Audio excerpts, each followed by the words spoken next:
வணக்கம். ஒரு சகாப்தம் சரிந்திருக்கிறது. புரட்சி கலைஞர், கேப்டன் அப்படின்லாம் மக்களாலும் திக தொண்டர்களாலும் அதேபோல் அவரது ரசிகர்களாலும் அன்போடு அழைக்கப்பட்ட புரட்சி கலைஞர் கேப்டன் விஜயகாந்த் காலமாகியிருக்கிறார். மருத்துவமனையில் காலமான விஜயகாந்துடைய உடல் அவரது வீட்டுக்கு எடுத்து செல்லப்பட்டு அதன் பிறகு தேமுதிகவுடைய கட்சி அலுவலகத்தில் பொதுமக்களுடைய அஞ்சலிக்காக வைக்கப்பட்டிருக்கிறது. லட்ச மக்கள் தொடர்ந்து வந்து அஞ்சலி செலுத்தி கொண்டிருக்கக்கூடிய காட்சிகளை நாம் பார்த்து கொண்டே இருக்கிறோம். அதேபோல் முதலமைச்சர் மு.க.ஸ்டாலினை பொறுத்தவரை முழு அரசு மரியாதையோடு விஜயகாந்துடைய உடல் தகனம் செய்யப்படும் என்று அவர் அறிவித்திருக்கிறார். புரட்சி கலைஞர் விஜயகாந்தை பற்றி அரசியல் ரீதியாகவும் சரி, அதே போல் சினிமா ரீதியாகவும் அவரை பற்றி பேசுவதற்கு நிறைய விஷயங்கள் இருக்குது. அவரோடு நெருங்கி பழகிய நிறைய விருந்தினர்கள் நம்மோடு இணைந்திருக்கிறாங்க. அதே போல் மூத்த இயக்குனர் அரவிந்த்ராஜ், அதே போல் மூத்த பத்திரிகையாளர் மைப்பா நாராயணன், அதே போல் நடிகர் லிவிங்ஸ்டன், இன்னும் சற்று நேரத்தில் தேமுதிகவிலிருந்து விலகி திராவிட முன்னேற்ற கழகத்தில் இருந்த முன்னாள் இப்போ எம்பியாக இருக்கக்கூடிய முன்னாள் சட்டமன்ற உறுப்பினர் எஸ்ஆர் பார்த்திபன் கூட இன்னும் சற்று நேரத்தில் இணையிருக்காரு. அனைவருக்கும் வணக்கம். நான் அரவிந்த்ராஜ் சார்ட்டிருந்து கேப்டனை பற்றி கேட்கணும்னு நினைக்கிறேன். நிறைய விஷயங்களை காலையிலேருந்து நிறைய பேசிகிட்டே இருக்கோம், கேப்டனை பற்றி பேசிகிட்டே இருக்கோம். உங்களுக்கும் அவருக்குமான அந்த நட்பு தொடர்பு அப்படிங்கிறது எப்போ தொடங்குச்சு சார்? எல்லாருக்கும் வணக்கம். அதாவது நம்ம திரைப்படக் கல்லூரி அப்படிங்கிறதுல முடிச்சுட்டு திரைப்பட வாய்ப்பு தேடி அலைஞ்சிட்டு இருந்த காலகட்டம். அப்போ வந்து திரைப்படக் கல்லூரி அப்படிங்கிறதுக்கே ஒரு பெரிய ரெகக்னிஷன் இல்லாத ஒரு காலகட்டம் அது. என்னோட திரைப்படக் கல்லூரியில் படித்தவங்களுக்கு வந்து ஆர்ட் ஃபிலிம் தான் செய்ய தெரியும், அவங்களுக்கு வந்து கமர்ஷியலாக படம் பண்ண தெரியாதுன்னு பெரிய பெரிய நடிகர்கள் எல்லாரும் பயந்த ஒரு காலகட்டம். அப்போ விஜயகாந்த் சாரை வச்சு ஊமை விழிகள் படம் பண்ணலாம் அப்படின்னு சொல்லி அவரை அப்ரோச் பண்ணோம். அப்போ வந்து கேப்டன் அவர்கள் நல்லா வளர்ந்து பிஸியாக வந்துட்டுருக்கிற அந்த பீரியடு. அவருக்கும் அந்த பயம் இருந்து நேச்சுரலாகவே நம்ம வந்து போய் இதுக்கு பண்ணணுமா எப்படின்ற மாதிரி தினசரி அவருடைய ஆஃபீஸ்க்கு போவோம், தினசரி அவருடைய அலுவலகத்துக்கு போய் நம்ம பிடிச்சா எப்படி இதை பிடிச்சா. ஊமை விழிகள் அனுபவத்தை சொல்லுங்களேன். அதில் என்ன கதாபாத்திரம்? தீனதயாளன் நினைக்கிறேன்ல, டிஎஸ்பி தீனதயாளன் நினைக்கிறேன், அதை பற்றி சொல்லுங்களேன். அதாவது அதான் சொல்கிறேன், கேப்டன் வந்து சக கலைஞர்களுக்கு மிகப்பெரிய ஒரு மரியாதை கொடுக்கக்கூடிய ஒரு மனிதர். எந்த வகையிலன்னு கேட்டிங்கன்னா, ஊமை விழிகள் படத்தில் அவர் வர்றதே பார்த்திங்கன்னா கிட்டத்தட்ட 3 ரீல் முடிஞ்சு தான் வருவார். அதுவும் அவர் அந்த காலகட்டத்தில் எல்லா படங்கள்லையும் டூயட் பாடிட்டு இருந்த ஒரு காலகட்டம். ஆனால் அவர் டூயட் வேண்டாம், இந்த படத்தில் உங்களுக்கு டூயட் கிடையாது சார், இந்த கேரக்டர் வந்து பாட்டு பாடக்கூடாது அப்படின்னு நம்ம முதல் முறையாக அவரை இயக்குறோம். அப்படி போய் சொல்லும்போது அந்த கதாபாத்திரத்தின் தன்மையை உணர்ந்து கரெக்டாக இவங்க சொல்கிறது அப்படிங்கிறத ஏற்றுக்கிட்டு வந்து அதை பண்ணி கொடுத்தாரு. எல்லாருக்குமே அந்த அளவு ஒரு ஒத்துழைப்பு. நமக்கு முதல் படம் அவரோட பண்ணதுனால அடிக்கடி அவருடைய நண்பர் இப்ராஹிம் ராவுத்தர் அவர்கள் சொல்லுவாங்க அடிக்கடி, நீங்கள் இவரோட ஃபஸ்ட்டு ஒர்க் பண்ணிட்டீங்க, சினிமா இப்படி தான் நினச்சிடாதீங்கன்னு. அந்த அளவுக்கு வந்து ஒரு எளிமையாக கையாளக்கூடிய ஒரு மாமனிதராக இருந்தார். ஒரு டைரக்டருக்கு டிலைட் அப்படின்னு சொல்லணுன்னா விஜயகாந்த் அவர்கள் ஒரு நடிகராக அவருடைய டெடிகேஷன். ஊமை விழிகளில் ஸ்பெசிஃபிக்காக ஏதாவது நிகழ்வுகள் உங்களுக்கு நினைவில் இருக்கா? நிறைய இருக்குது. அது ஊமைவிலிகள் காலகட்டத்தில் ஆபாவணன் அவர்களே படத்தை ஆரம்பித்தாங்க. ஆபாவணன் எல்லாருமே யங்ஸ்டருங்கிறதுனால படம் பண்ணும்போது நமக்கு பொருளாதார சிக்கல்கள் அப்படிங்கிறது ஏற்பட்டது. இதை தெரிஞ்சிட்டு விஜயகாந்த் அவர்கள் என்ன பண்ணார்னா, அந்த படத்தை மதுரை ஏரியா வாங்கிக்கிறேன்னு சொல்லி அவர் காசு கொடுத்து படத்தினுடைய வளர்ச்சிக்கு வந்து உதவுனார். எங்கேயுமே இந்த படம் நிற்கக்கூடாதுன்னு. இது முதல் முறையாக நம்ம பண்ணுறோம். அவரோட பழக்கப்பட்ட ஒரு இயக்குனராக இருந்து நம்ம பண்ணியிருந்தா கூட அவர் அப்படி செஞ்சாருங்கிறத நம்ம இது பண்ணிக்கலாம். முதல் முறையாக பண்ணும்போதே அந்த மாதிரி ஒரு உதவி பண்ணார். ஊமைவிழிகள் படம் முடிஞ்சு சென்சார் அப்படிங்கிறதுல ஏகப்பட்ட சிக்கல்கள், ஏகப்பட்ட தடுமாற்றங்கள். இந்த சென்சாருக்காக நாங்கள் வந்து பாம்பே போகிறோம், டெல்லி போகிறோம். கடைசியாக டெல்லியில் வாங்கினோம், பாம்பே போகிறோம்.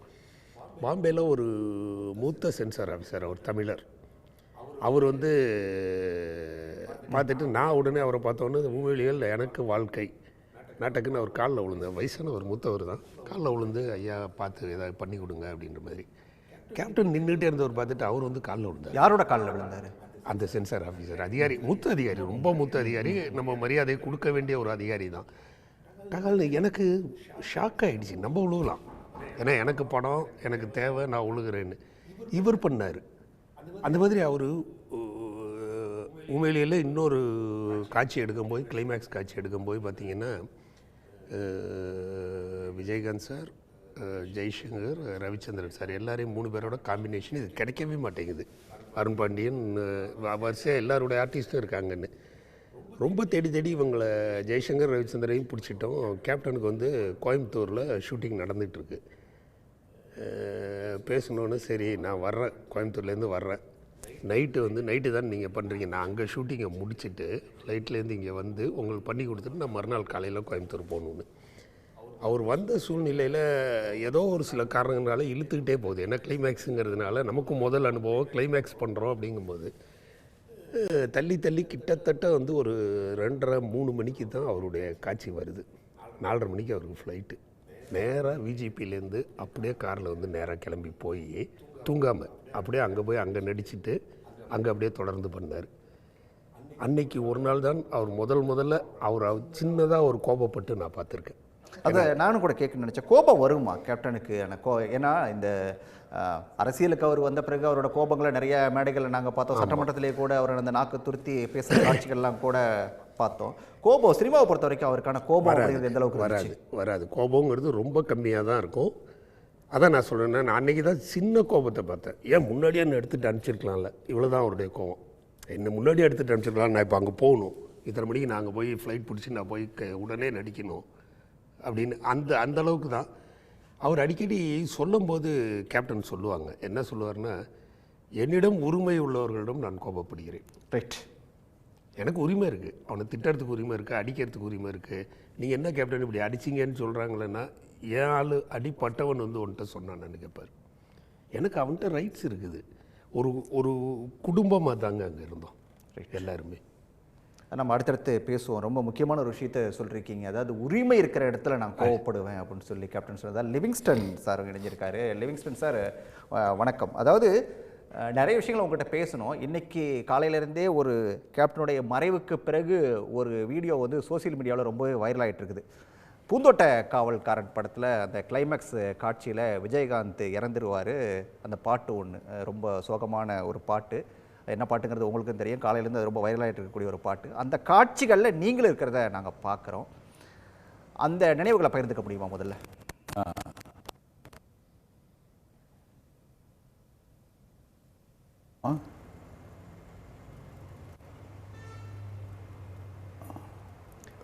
இல்லை, இப்போ நீங்கள் இந்த கேள்வி கேட்டதுக்கு நான் பதில் சொல்லலாமா, இல்லாட்டி ஜென்ரலாக ஆரம்பிக்கட்டுமா? நீங்கள் பேசலாம் சார். இந்த கேள்விக்கான பதிலிருந்து தொடங்கலாம், அதுக்கப்புறம் மற்ற விஷயங்களை நீங்கள் பகிர்ந்துக்கோங்க. அந்த பூந்தோட்ட காவல்காரர்லேருந்து வாங்கலாம். இந்த இந்த இந்த சீன் எடுக்கும்போது இது பின்னால் பேக்ரவுண்ட் மியூசிக்கு வந்து நான் தான் அதை க்ரியேட் பண்ணேன்னு வச்சுங்க. அதனுடைய ஒரிஜினல் சாங் வந்து ஹாப்பியாக சிந்திய வெண்மை சிற்பியில் முத்தாச்சின்னு அந்த சாங் வரும், டூயட் சாங் மாதிரி வரும். அந்த சாங்கை கிளைமேக்ஸ் எடுக்கும்போது நான் என்ன சொன்னேன் விஜயகாந்த் சார்கிட்ட, செந்தில்நாதன் தான் டைரக்டரு, சார் இந்த நீங்கள் டெத் ஆகும்போது அந்த சாங்கை வந்து அப்படியே ஸ்லோவாக நம்ம வந்து பாடினா நல்லாயிருக்கும்னு நான் ஃபீல் பண்ணுறேன் சார். ஏன்னா அந்த ஸ்கிரிப்ட்லேயே நான் டோட்டலாக இன்வால்வ் ஆகியிருந்தேன். என்னுடைய முதல் படம் பூந்தோட்ட காவல்காரன்றதால் ஸ்கிரிப்டில் என்னால் நிறையா என்னுடைய கான்ட்ரிபியூஷன் அது அந்த ஸ்கிரிப்டில் இருந்தது. அந்த விதத்தில் நிறையா எனக்கு வந்து அவர் வந்து எனக்கு நிறைய சுதந்திரம் கொடுத்தாரு. லிவிங்ஸ்டன் என்ன சொல்கிறார் அதை செய்யுங்க அப்படின்னு டைரக்டர்கிட்டலாம் சொன்னார். அவர் எனக்கு நல்ல ரிலிவேஷன் கொடுத்தாரு அந்த ஸ்கிரிப்டில். சார் இப்படி மாற்றலாம் சார், இப்படி பண்ணலாம் சார், இது இப்படி பண்ணலான்ட்டு. அந்த நேரத்தில் பாக்யராஜ்லேருந்து வந்த நேரன்றதால எனக்கு கொஞ்சம் வேல்யூ இருந்தது. என்னை மதித்து அவர் நீங்கள் என்ன வேணால் சொல்லுங்கள் லிவிங்ஸ்டன், நம்ம பண்ணலாம் அப்படின்னாரு. அப்போ நான் சொன்னேன் அவர்கிட்ட, சார் இது மாதிரி அது எல்லாம் படம்லாம் முடிச்சு கிளைமேக்ஸ் வந்து வாகினி ஸ்டோரியில் எடுத்தது 3 நாளும் நைட் அண்ட் டே எடுத்தோம் அந்த சீனை. அப்போ நான் சொன்னேன், நீங்கள் டெத் ஆகும்போது அந்த டூ இட் சாங் வந்து அப்படியே வந்து ஸ்லோவாக பாடினா நல்லாயிருக்கும் சார். எப்படி லிவிங்ஸ்டன்னா நான் அப்படியே பாடி காமிச்சேன். அந்த வெண்ணென்னும் வீட்டில் நீ செய்த தியாகம் அப்படின்ற வார்த்தையை அப்படியே வேறு மாதிரி மாற்றி ஸ்லோவாக அந்த சாங்கை பாடி அதே ரீதிக்காடிங்க உணர்வுபூர்வமான வரிகளாக இருக்குல்ல அவங்க கழுத்தில் ஆமாம் கிராஸ் வந்து கீழே போது பெல் சத்தம் ஒன்று போடலாம் சார் அப்படின்னாரு. அவர் அது கேட்டுட்டு இந்த நல்லா இருக்கு லிவிங்ஸ்டன் இது அப்போ ராஜா சார் வந்து ரொம்ப பீக்கில் இருக்கார், அவர்கிட்டலாம் கிட்டே நெருங்க முடியாது. அந்த மாதிரி இருக்கும்போது நீ இப்படி சொல்கிறதுக்கே நல்லா இருக்கான்னு அது வந்து ராஜா சார் ஒத்துக்கணும் இல்லையா? இப்போ நான் அப்படியே நான் பாடி காமிச்சேன் சார், இப்படி வரலாம் சார், அது ட்ராலி மொதல் கொண்டு நான் அப்படி சொல்லி இப்படி ஸ்லோவாக போகலாம் சார் இந்த சாங்க்கு. இந்த வார்த்தையை நானே அந்த வார்த்தையில் நான் எழுதுறது தான் ஆக்சுவலாக, அப்படியே வேறு மாதிரி இது பண்ணி இப்படி நல்லா அப்படின்னு பேப்பரில் எழுதி நான் அவர்கிட்ட பாடியே காமிச்சு இப்படி ஸ்லோவாக போகலாம் சார் அந்த கேமரா அப்படி சொல்லணும்னா அவர் வந்து இது ராஜா சார் ஒத்துக்கணுமே.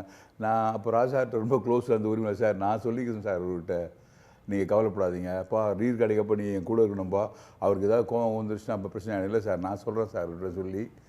அதே போல் ரீல் காடிக்கப்போ அது ஒரு பெரிய கதை. அது சார் ராஜா சார் அதை பார்த்துட்டு நீயே கம்போஸ் பண்ணிட்டேலப்பா, நீயே ரீகார்டிங் பண்ணிக்கோ, நாங்களாம் எதுக்கு, நீயே பாட்டு எழுதுனேன். இல்லை சார் நான் சொன்னேன், இல்லை சார் நீங்கள் கொடுத்த டியூன் தான் சார், அதை ஸ்லோவாக நான் வந்து பண்ணேன் சார், அது நீயே பண்ணிக்கப்பான்னு சொல்லி ஒரு விளையாட்டாக சொல்லி கடைசியில் நான் என்ன ஃபீல் பண்ணணும் அதை அப்படியே அவர் பாடி வந்திருக்கு. அதுக்கு பிறகு பூந்தோட்ட காவல்காரனுக்கு முன்னாடியும் பின்னாடியும் கேப்டன் கூட இருந்த உங்கள் அனுபவத்தை சொல்லுங்களேன் சார். இப்போ நான் உங்கள்கிட்ட கொஞ்சம் பேசிகிட்டு இருக்கிறது காரணமே அவர் தான் சார். ஆக்சுவலாக நான் என்னை நடிகர் ஆக்குனதே அவர் தான். நான் பாக்யராஜ் சார்கிட்ட தான் இருந்தேன், ஆனால் அவர் என்னை ஒரு கதாசிரியராக பார்த்தார், உதவியாளராக பார்த்தார். ஆனால் என்னை ஒரு நடிகராக பார்த்ததுன்னா விஜயகாந்த் சார் தான் சார். அவர்கிட்ட நான் ஆக்சுவலாக நான் ஒரு கதை சொல்ல போயிருந்தேன். அப்போ நான் கதாசிரியர் ஆகணும், டைரக்டர் ஆகணும், மியூசிக் டைரக்டர் ஆகணும் அப்படின்ற இதில் நான் பாக்யராஜ் சார் விட்டுட்டு ட்ரை பண்ணுற நேரத்தில் அவர்கிட்ட போய் சொன்னாங்க, ஒரு கதை வச்சுருந்தேன், அந்த கதை பேர் கூட இன்னும் ஞாபகம், நமது சின்னம் அந்த கதை பேர். அதை சொல்லலாம்னு சொன்ன பிறகு போய் அந்த ஆஃபீஸில் போய் நின்னேன். பார்த்தீங்கன்னா வெளியில் பார்த்தீங்கன்னா டெய்லிங்க ஒரு 300 பேருக்காக சாப்பாடு போடுவாங்க சார். நான் இதை இவ்வளோ ஜனம் பார்த்தோம், அவ்வளோ எல்லாருக்குமே சாப்பாடு, ஒரு 200-300 பேர் மத்தியானத்தில் வந்து நிற்பாங்க. அப்புறம் அவருக்காக கதை சொல்கிறதுக்கு எவ்வளோ பேர் வந்து நின்று காத்துட்ருப்பாங்க. பட் நான் வந்திருக்கேன்னு சொன்ன உடனே அவர் என்ன நினச்சாரோ தெரியல, உடனே கூப்பிட்டு அனுப்பிச்சாருங்க. அப்போ அங்கே இருக்கவங்க வெளியில் கூட எல்லோரும் ஒரு மாதிரி பேசினாங்க, நாங்கள்லாம் 6 மாதமாக காத்துட்ருக்கோம், 2 வருஷமாக காத்துட்ருக்கோம், உங்களுக்கு உடனே சான்ஸ் கிடச்சிச்சு கதை சொல்கிறதுக்கு அப்படின்னு வெளியே எல்லாருமே பேசிட்டாங்க நிறைய பேர். அப்போ அந்த கதை சொல்ல போயிருக்கும்போது விஜயகாந்த் வந்து சாப்பாடு போடுவார் அப்படிங்கிற ஒரு விஷயத்தை வந்து எல்லாருமே தொடர்ந்து பகிர்ந்துட்டு இருக்கக்கூடிய ஒரு நிகழ்வாக நான் கேட்டுக்கிட்டே இருக்கேன். நான் அதை பார்த்ததில்லை, நீங்கள்லாம் கூட இருந்து பார்த்தவர் நீங்கள். சாப்பாடு போடுற நிகழ்வு அப்படின்னா வந்து குறிப்பிட்ட பர்டிகுலர் அங்கே அந்த ஆஃபீஸுக்கு யார் வராங்களோ அவங்களுக்கு மட்டும் தானே சார், இல்லை யார் வந்தாலும் அந்த மதியத்தில் சாப்பிட்டு போயிடலாமா, எப்படி நடக்கும் அந்த நிகழ்வு?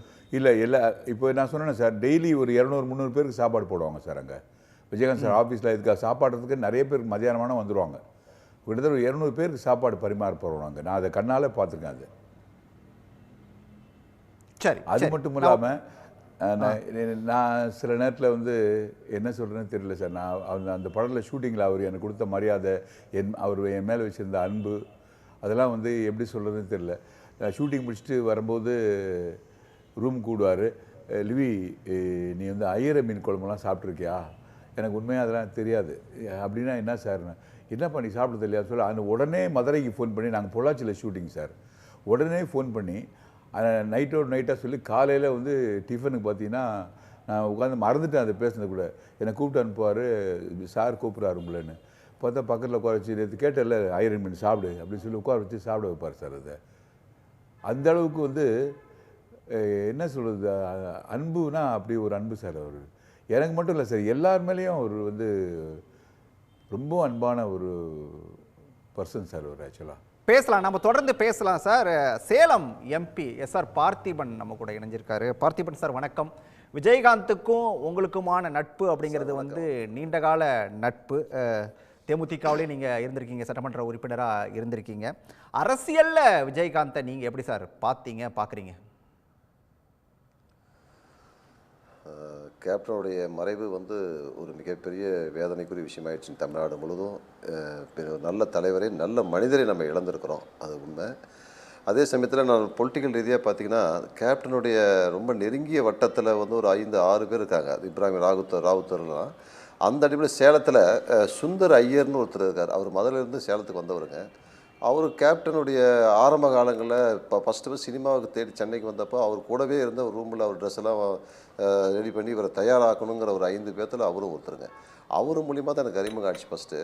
அந்த சுந்தர்கிட்ட வந்து பொலிட்டிக்கல் ரீதியாக நாங்கள் சேலம் அந்த பக்கம் தனி அமைப்புகளை வச்சு வேகமாக நடத்திட்டு இருக்கும்போது கேப்டன் 2006 கட்சி தொடங்கினதுக்கப்புறம் அவர்கிட்ட பேசி என்னன்றது ஒரு 10 முறை தொடர்பு கொண்டார். நீங்கள் எங்களோட சேர்ந்து பண்ணுங்க, சேலம் தருமபுரி நாமக்கல் சேலம் கொஞ்சம் பார்ட்டி வலுப்படுத்த நல்லா இருக்குங்க, நீங்கள் கொஞ்சம் வாங்கன்னு சொன்னால் அவர் நேரடியாகவே பேசினார். அதுக்கப்புறம் நான் அவர் வெளியிலேருந்து பார்க்குற ஒரு பிம்பம் வந்து இவர் சரியாக இருக்குமா அப்படின்னு நினச்சி யோசித்தேன். அப்புறம் தருமபுரி படம் ஷூட்டிங் வந்து திருச்சியில் நடந்துட்டு இருக்கும்போது அவருடைய நண்பர் சுந்தரராஜன், மதுரை சுந்தரராஜன் மூலயமாக எனக்கு அழைப்பு கொடுத்து இந்த பார்த்தசாரி பிஏ இருக்கார் அவர் கூட.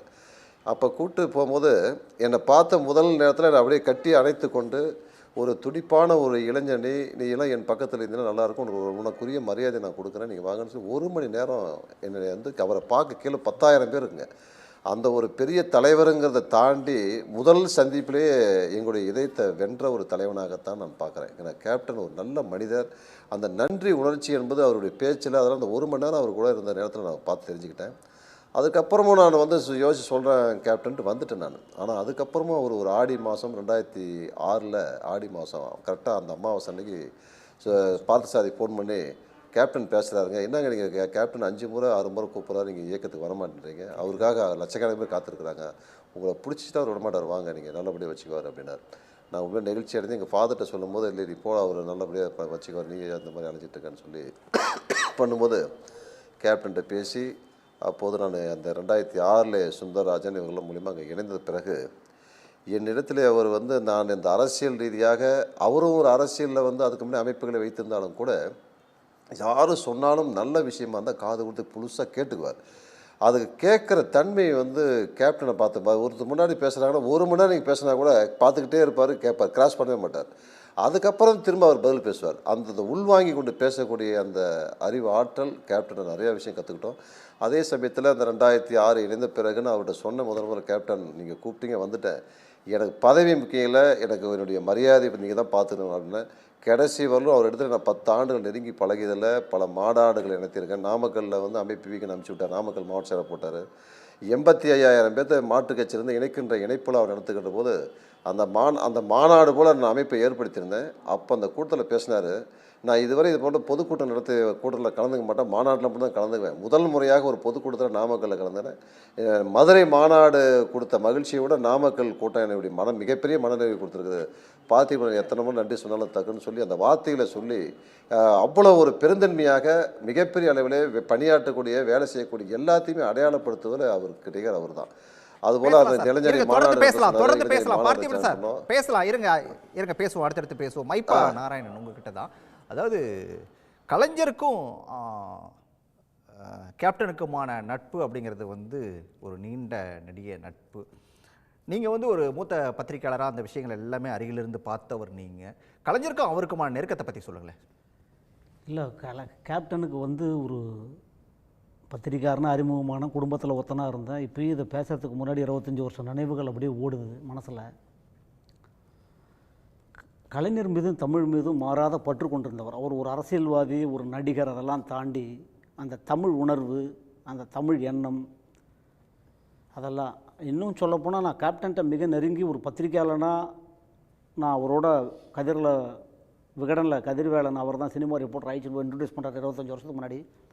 கலைஞருடைய முறை சொல்லி, அவருடைய நெஞ்சுக்கு நீதி, அவருடைய குரலோவியம், சங்கத்தமிழ் அதெல்லாம் படிச்சுட்டு என் ஸ்டைலில் நான் பேசும்போது ஒரு பட்டம் வச்சார் எனக்கு, தமிழ் ஆர்வலர். என்ன தான் நீ என்கிட்ட பேசினாலும் கலைஞர் தான் உனக்கு பிடிக்கும் அப்படின்ட்டு. கலைஞர் ஒரு ராஜதந்திரி, அரசியல்வாதியாக பார்க்காதங்க, அவர் ஒரு போராளி, காலையில் எழுந்துக்கிறாரு.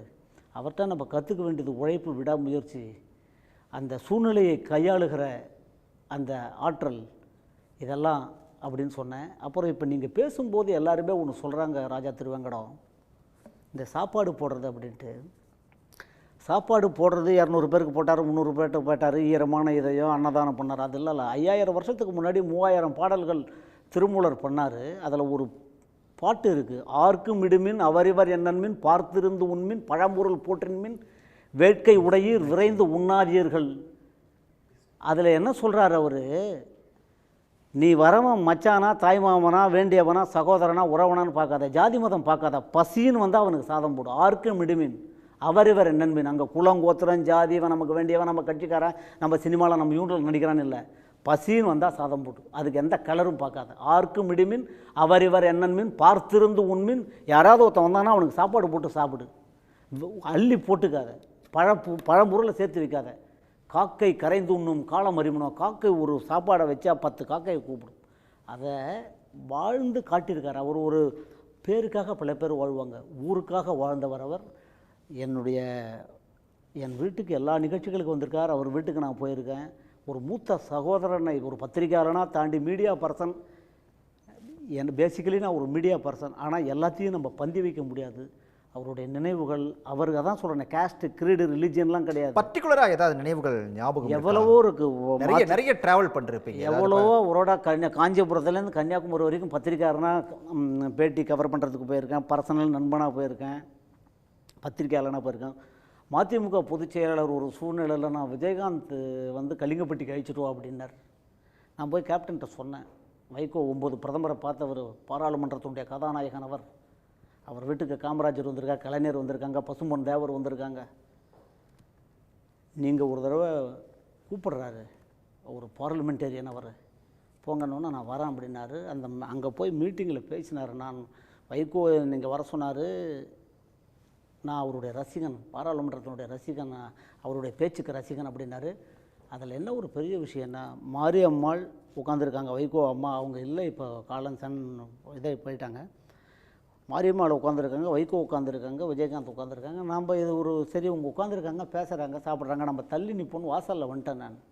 அங்கேருந்து வைகோ ஒரு சவுண்டு விடுறாரு. விஜயகாந்த் கத்தட எங்கே அந்த ஸ்டைலில் அவர் எதையுமே சுற்றுப்புற சூழலாம் அவர் பாதிக்கவே பாதிக்காது, அவர் தான் பாதிப்பார். நான் ஒரு சாதாரண ஒரு நண்பர் அவருக்கு தானே, வைகோவுக்கும் மிக நெருங்கிய நண்பர், இன்றைய முதலமைச்சருக்கு நண்பர். உடனே அதில் சாப்பிடும்போது அவன் எங்கே இல்லைங்க, நீங்கள் சாப்பிடுங்க நான் அப்புறம் வரேன். வைகோ ஒரு சவுண்டு விட மாரியம்மாள், அண்ணன் வைகோ, கேப்டன், நான், எங்களுக்கு சாப்பாடு போட்டது வைகோவனுடைய மனைவி.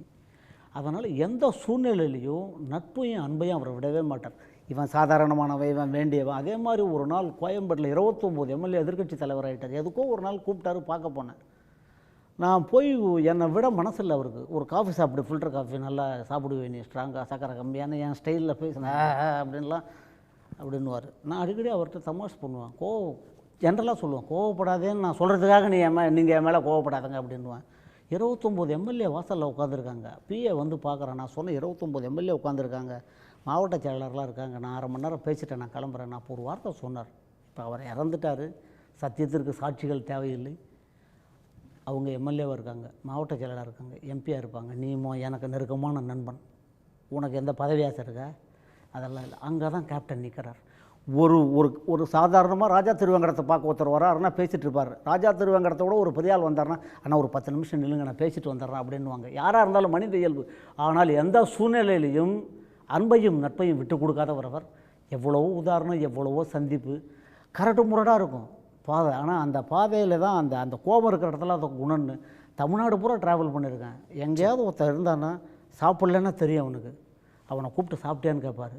என்ன ஏதெல்லாம் பார்க்க முடியும், சாப்பாடு கொடுக்கல. முக்கியமான ஒரு விஷயத்தை சொல்கிறீங்க, அரவிந்த் ராய் சார் அதை கேட்கணும். அந்த சாப்பாடுங்கிற விஷயத்தை அவரும் குறிப்பிட்டார். யாராவது ஒருத்தரை பார்த்துட்டா சாப்பிட்டியாங்கிறத முதல்ல கேட்கறது தான் அவரோட இயல்பு அப்படிங்கிறது. அதே போல் அந்த அன்புக்கும் நட்புக்குமான மரியாதை அப்படிங்கிறது வந்து கேப்டன் ரொம்ப கொடுப்பார் அப்படிங்கிறத அவர் பகிர்ந்துக்கிட்டார். சினிமாவிலே அது அப்படியே தான் இருந்தாரா? 100க்கு 100 இருந்தார். அதாவது அவருடைய சொந்த படம் உழவன் மகன், ராவுத்தர் ஃபிலிம்ஸ்னு முத விஜயகாந்தோட முதல் சொந்த படம் எடுக்கிறாங்க. அதுக்கு இயக்குனராகக்கூடிய வாய்ப்பை எனக்கு கொடுத்தாரு கேப்டன். அந்த படத்துக்கான இது எல்லாமே ஃபைனல் ஆயிடுச்சு. நம்ம கம்பெனி ஸ்டார்ட் பண்ணுறோம், இது உழவன் மகன்ற பேருன்னு எல்லாத்தையும் முடிச்சுட்டு இது சம்மந்தமாக பேசிட்டு வரோம். இவர் பேச்சுவார்த்தைகளில் எப்போதுமே கலந்துக்கவே மாட்டார். நம்ம வந்தோன்னு கேட்பார், என்னாச்சு, ஓகேவா, அது ஓகேவா, இது ஓகேவான்னு. எல்லாரும் எந்த ஒரு நடிகராக இருந்தாலும் எந்த ஒரு தயாரிப்பாளராக இருந்தாலும் முதல்ல வந்தோன்னே என்ன கேட்பாங்க, என்ன பட்ஜெட் வரும், இல்லை ஆர்டிஸ்ட் யார், மியூசிக் டைரக்டர் யார், இப்படி தான் கேட்பாங்க. ஆனால் இவர் வந்த உடனே ஃபஸ்ட்டு என்ன சொல்கிறார், எல்லாம் ஓகேயா, ஒரே ஒரு விஷயம், என்னை அத்தான்னு கூப்பிடுவார். ஒரே ஒரு விஷயம், என்ன சொல்லுவார், அத்தான்னு கூப்பிடுவார். அத்தானா ராவுத்தர் வந்து அத்தான்னு ராவுத்தரை கூப்பிடுவார். அதே நெருக்கத்தை எனக்கு கொடுப்பாரு, அத்தான்னு. என்ன நிறைய பேர் அப்படி தான் கேட்பாங்க, உங்களை மாத்திரம் என்ன அத்தான்னு கூப்பிட்றாரு, நீங்கள் கேப்டனுக்கு சொந்தமானுவாங்க. எங்கள் அண்ணா அவர் அந்த மாதிரி வந்த உடனே எல்லா டிஸ்கஷன் முடிச்சுட்டு வந்த உடனே அவர் சொன்ன வார்த்தை, எம்ஜிஆர் கம்பெனியில் தான் வந்து சாப்பாடு வந்து சரிசமமாக போடுவாங்கன்னு நான் கேள்விப்பட்டிருக்கேன். நம்ம படத்தில் எல்லாருக்கும் அப்படி தான் பண்ணணும், எல்லாரையும் உட்காத்தி வச்சு எல்லோரும் ஒன்றா சாப்பிட்ணும், அதுக்கு சேர் டேபிள்ஸ்லாம் அரேஞ்ச், இதைத்தான் ஃபஸ்ட்டு கேட்டார். சாப்பாடை தான் ஃபஸ்ட்டு யோசித்தாரே தவிர கதையையோ அதில் யார் நடிக்கிறாங்க, யார் மியூசிக் டேரக்டர், எதையுமே அவர் யோசிக்கலை. சாப்பாடுங்கிறது சார் சொன்ன மாதிரி தினம் 1000 பேருக்கு மேலே கொடுப்பார். ஒரு 4 பெரிய பாக்ஸ். ஷூட்டிங்கில் அப்படியான ஒரு பந்தி தான் வைக்கப்பட்டது எல்லாத்துக்கும். ஒரு உடவுல அந்த ரேக்லா ரேஸ் எடுத்தவங்கள கிட்டத்தட்ட 500 வண்டி, 1000 ஆட்கள், 1000 மாடு, இது இல்லாமல் நாங்கள் ஆர்டிஸ்ட்டு, டெக்னீஷியன்ஸு எல்லாருக்குமே அந்த நேரத்திலும் ஈக்குவலான ஒரு சாப்பாடு தான் கொடுக்கப்பட்டது.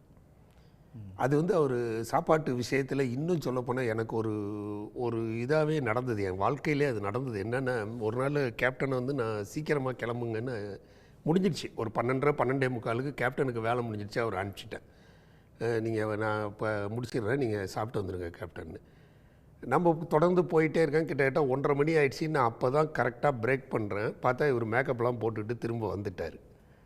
இவங்க எல்லோரும் உட்காந்து சாப்பிட்டுட்டு இருக்காங்க எதிரில் டெக்னீஷியன்ஸ். நான் எப்போதும் சாப்பாடுனா குறிப்பேன், அது கேப்டன் சொன்ன வார்த்தை, நீ சாப்பாடை குறிப்பேன்னு. நான் இத்தனோண்டு தான் சாப்பிட்ருவேன் அந்த நேரத்தில்.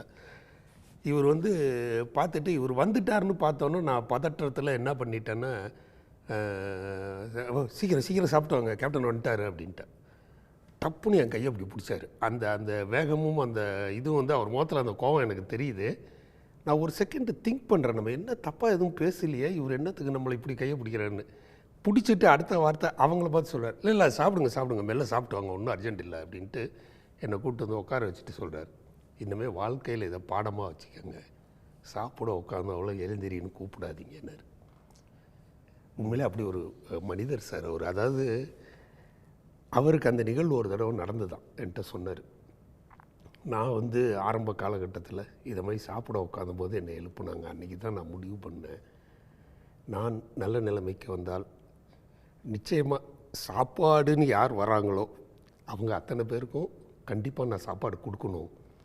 நீங்கள் யாருக்குன்னு கேட்டிங்களா, யாருக்குங்கிறது கிடையாது, அங்கே வரும்போதே சொல்லுவார், அவனை பார்த்தா அவன் அசிஸ்டன்ட் டைரக்டர் மாதிரி தெரியுது, அவன் சாப்பிட வந்திருக்கான், நம்பி சாப்பாடு இருந்தால் கரெக்டாக இருந்தால் கொடு, இல்லைன்னா போய் அவனுக்கு ஹோட்டலில் போய் நல்லபடியாக வாங்கிட்டு வந்து கொடுறான்னு சொல்லுவார். நான் சாப்பிட்ற மாதிரி தான் அவனுக்கு கொடுக்கணும்னு. அந்த மாதிரி ஒரு கேட்கும் போதே கண்கலங்க வைக்கிது.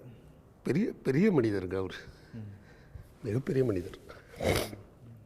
லிவிங்ஸ்டன் சார், உங்ககிட்ட தான் அந்த சாப்பாடு விஷயத்தை நம்ம எல்லாருமே தொடர்ந்து, அது சாப்பாடு போடுறதுங்கிறது அது ஒரு சாதாரண விஷயமாக நம்ம கடந்து போயிட முடியாது.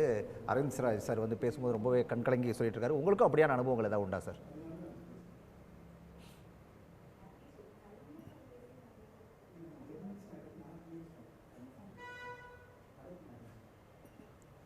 லிவிங்ஸ்டன் சார் உங்ககிட்ட தான் சார், கேட்குதா சார்? லிவிங்ஸ்டன் சார் உங்ககிட்ட தான் இந்த சாப்பாடுங்கிற ஒரு விஷயத்தை பற்றி ரொம்பவே கண்கலங்கி சொல்லிட்டு இருக்காரு சார், சொல்லிட்டு இருக்காரு, அரவிந்த் ராஜ் சார் சொல்லிட்டு இருந்தாரு.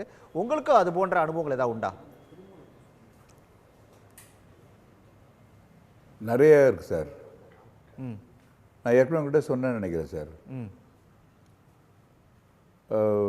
ஒரு முறை ஷூட்டிங்கில் இப்போ வந்து இது ஏற்கனவே உங்கள்கிட்ட சொன்னேன்னு நினைக்கிறேன் சார்.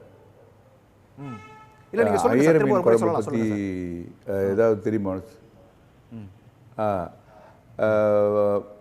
சாப்பிட்டுட்டு இருந்தார். அப்போது என்னென்ன பிடிக்கும் லிவிங்ஸ்டன் அப்படின்னும் போது, எனக்கு இதெல்லாம் பிடிக்கும் சார்ண்ணா. அது அப்புறம் ஐயர் மீன் குழம்பு சாப்பிட்ருக்கியா நீன்னு? இல்லை தெரியாது சார் அதை பற்றினார். உடனே ஃபோன் பண்ணி அடுத்த நாள் காலையில் வந்து மதுரைக்கு, பொள்ளாச்சியில் ஷூட்டிங்கு, மதுரைக்கு ஃபோன் பண்ணி லிவிக்கு நாளைக்கு வந்து 2 அது பானையில் அது எடுத்து வந்திருக்காங்க போல இருக்குது, நாளைக்கு 2 அமுச்சு விட்டுருன்னு சொல்லிட்டு ட்ரெயினில் அங்கே அனுப்பிச்சு வெடிக்காத காலையில் டிஃபனுக்கு வந்துருக்கு சார். நான் மறந்து கூட போயிட்டேன் அதை நைட்டில் பேசினதை. வந்து சார் கூப்பிட்றாரு, வந்து அவரே பரிமாறினார் சார் எனக்கு.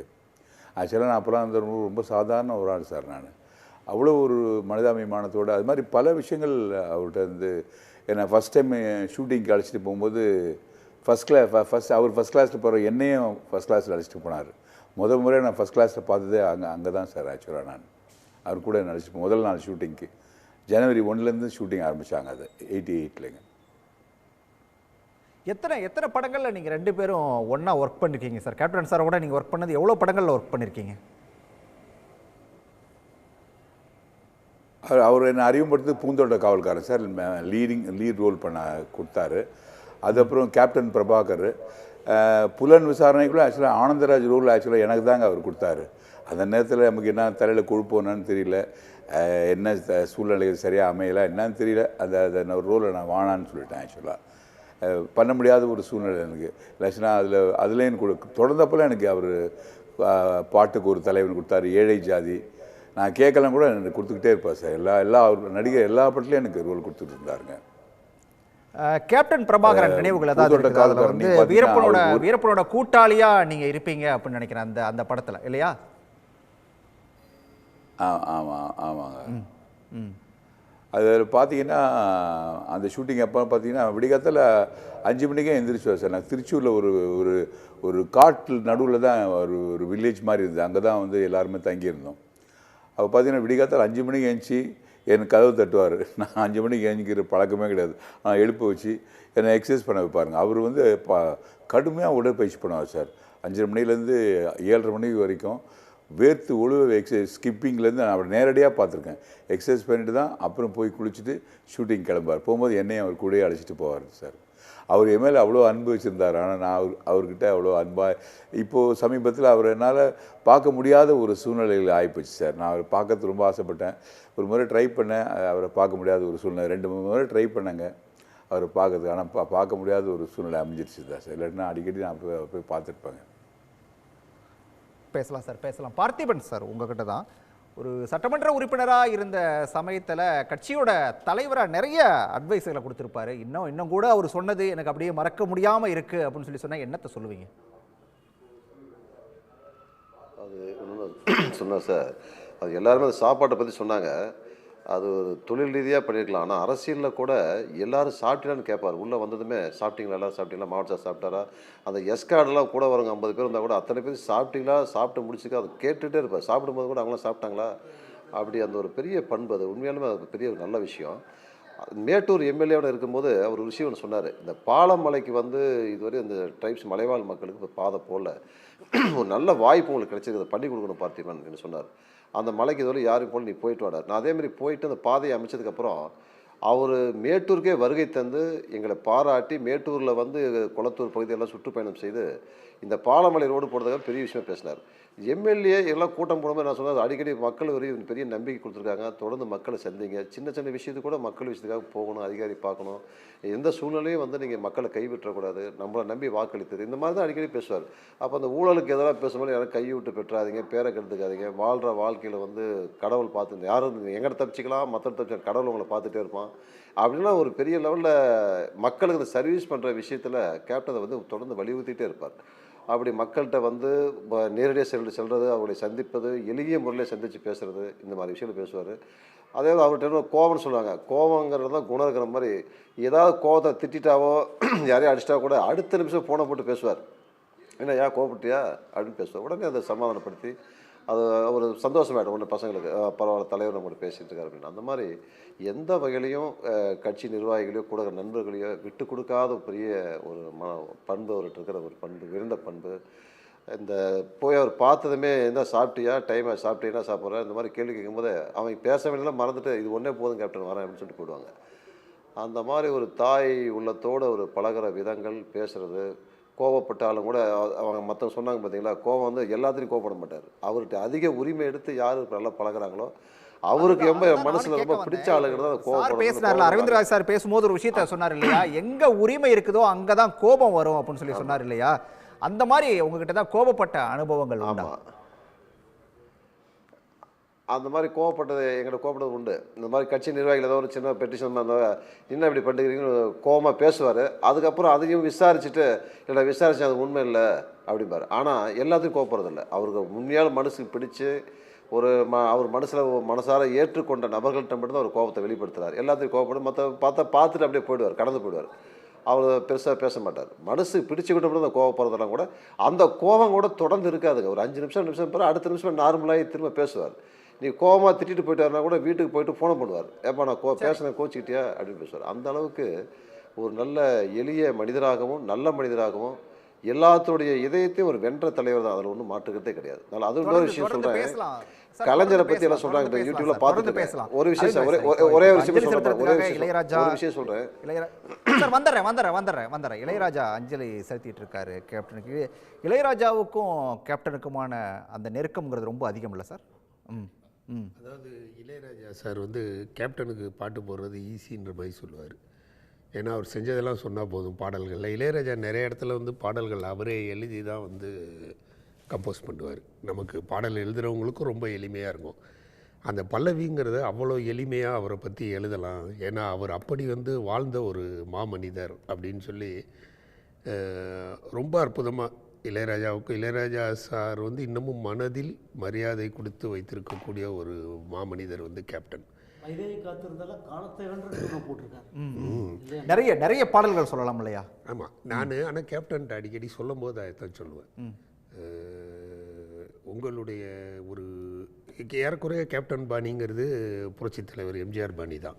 எம்ஜிஆர் பாணியில் நீங்கள் பண்ணும்போது எம்ஜிஆருடைய பாடல்கள் இன்றைக்கும் சாகாவரம் பெற்று நின்றுட்டு இருக்கிற மாதிரி உங்களுக்கு பாடல்கள் அப்படி வேணும் கேப்டன்னு அடிக்கடி நான் அதை இது பண்ணுவேன். அவர் சில படங்கள் என்ன சொன்னார், 5 ஃபைட் இருந்தால் போதும் அப்படின்னு. ஃபைட் இருந்தால் போதும், பட் ஆனால் பாடல்கள் தான் உங்களுக்கு காலத்திற்கும் நிற்கும்னு. அதற்கு பிறகு தான் அவர் பாடல்கள் சைடில் கான்சன்ட்ரேட் பண்ண ஆரம்பித்தார். ஒரு படத்துக்கும் ஒரு பாடல்கள் போட்டு அந்த இதில் வந்து இளையராஜாவினுடைய பங்கு அந்த வானத்தை போல மனம் படிச்செல்லாம் இன்றைக்கி அந்த பாடலோட கேப்டனோட அந்த விஷுவல்லாம் பார்க்கும்போது நமக்கு அப்படியே அந்த ஒரு வரியோட அர்த்தங்களும் நமக்கு அப்படியே வருது. அது பெரிய விஷயம். அந்த 2 பாடல்களுமே ராஜாவுடைய குரலில் தான் நம்ம கேட்டோம். அந்த பூந்தோட்ட காவல்காரனில் வர அந்த கிளைமேக்ஸ் சாங் ஆகட்டும், அதே போல் நீங்கள் சொல்கிற அந்த வானத்தை போல மனம் படைச்ச மன்னவன் ஆகட்டும், 2மே ராஜா சாரோட குரலில் தான் நினைக்கிறேன் இல்லையா? இன்னமும் கேப்டன் கட்சி நடத்தும்போது அவர் மேடைக்கு வரும்போது கூட அந்த பாடல் தான் அந்த நீ பொட்டு வச்ச தங்க குடம், பொட்டு வச்ச தங்க குடம், வானத்தை போல மனம் படைச்ச மன்னவனே. இன்னுமே அந்த பாடல்லாம் பார்க்கும்போது நிச்சயமாக என்னாலலாம் கண்ணில் தண்ணீர் வராமல் பார்க்க முடியாது. ஏன்னா அப்படி உணர்ந்து போட்டிருந்தார். அது கேப்டனுக்குன்னே போட்ட மாதிரி. அதுவும் இப்போ இந்த இறுதி நிகழ்வு காட்சிகளோட சேர்ந்து அந்த பாடல் நாம கேட்கும்போது தானா கண்களில் கண்ணீர் வரதை தவிர்க்க முடியல. உண்மை. மைப்பா, நீங்கள் அந்த வைதேகி காத்திருந்தால குறிப்பிட்டீங்க. ராசாத்தி ஒன்று, காணாத நெஞ்சம், இன்னும் நிறைய பாட்டு, மேகங்கருக்கையிலே, அதெல்லாம் ராஜா சாரோட சேர்ந்து பண்ண படங்கள். வந்து உயிர் கொடுத்துருக்காரு. அதாவது ராஜா திருவேங்கடம் வழிகாட்டலாம் ஒருத்தர், வாழ்ந்து காட்டலாம் ஒருத்தர், வாழ்ந்து காட்டி வழிகாட்டி, ரோல் மாடல்னால் அவரே லீடர், அவரே கேடர்.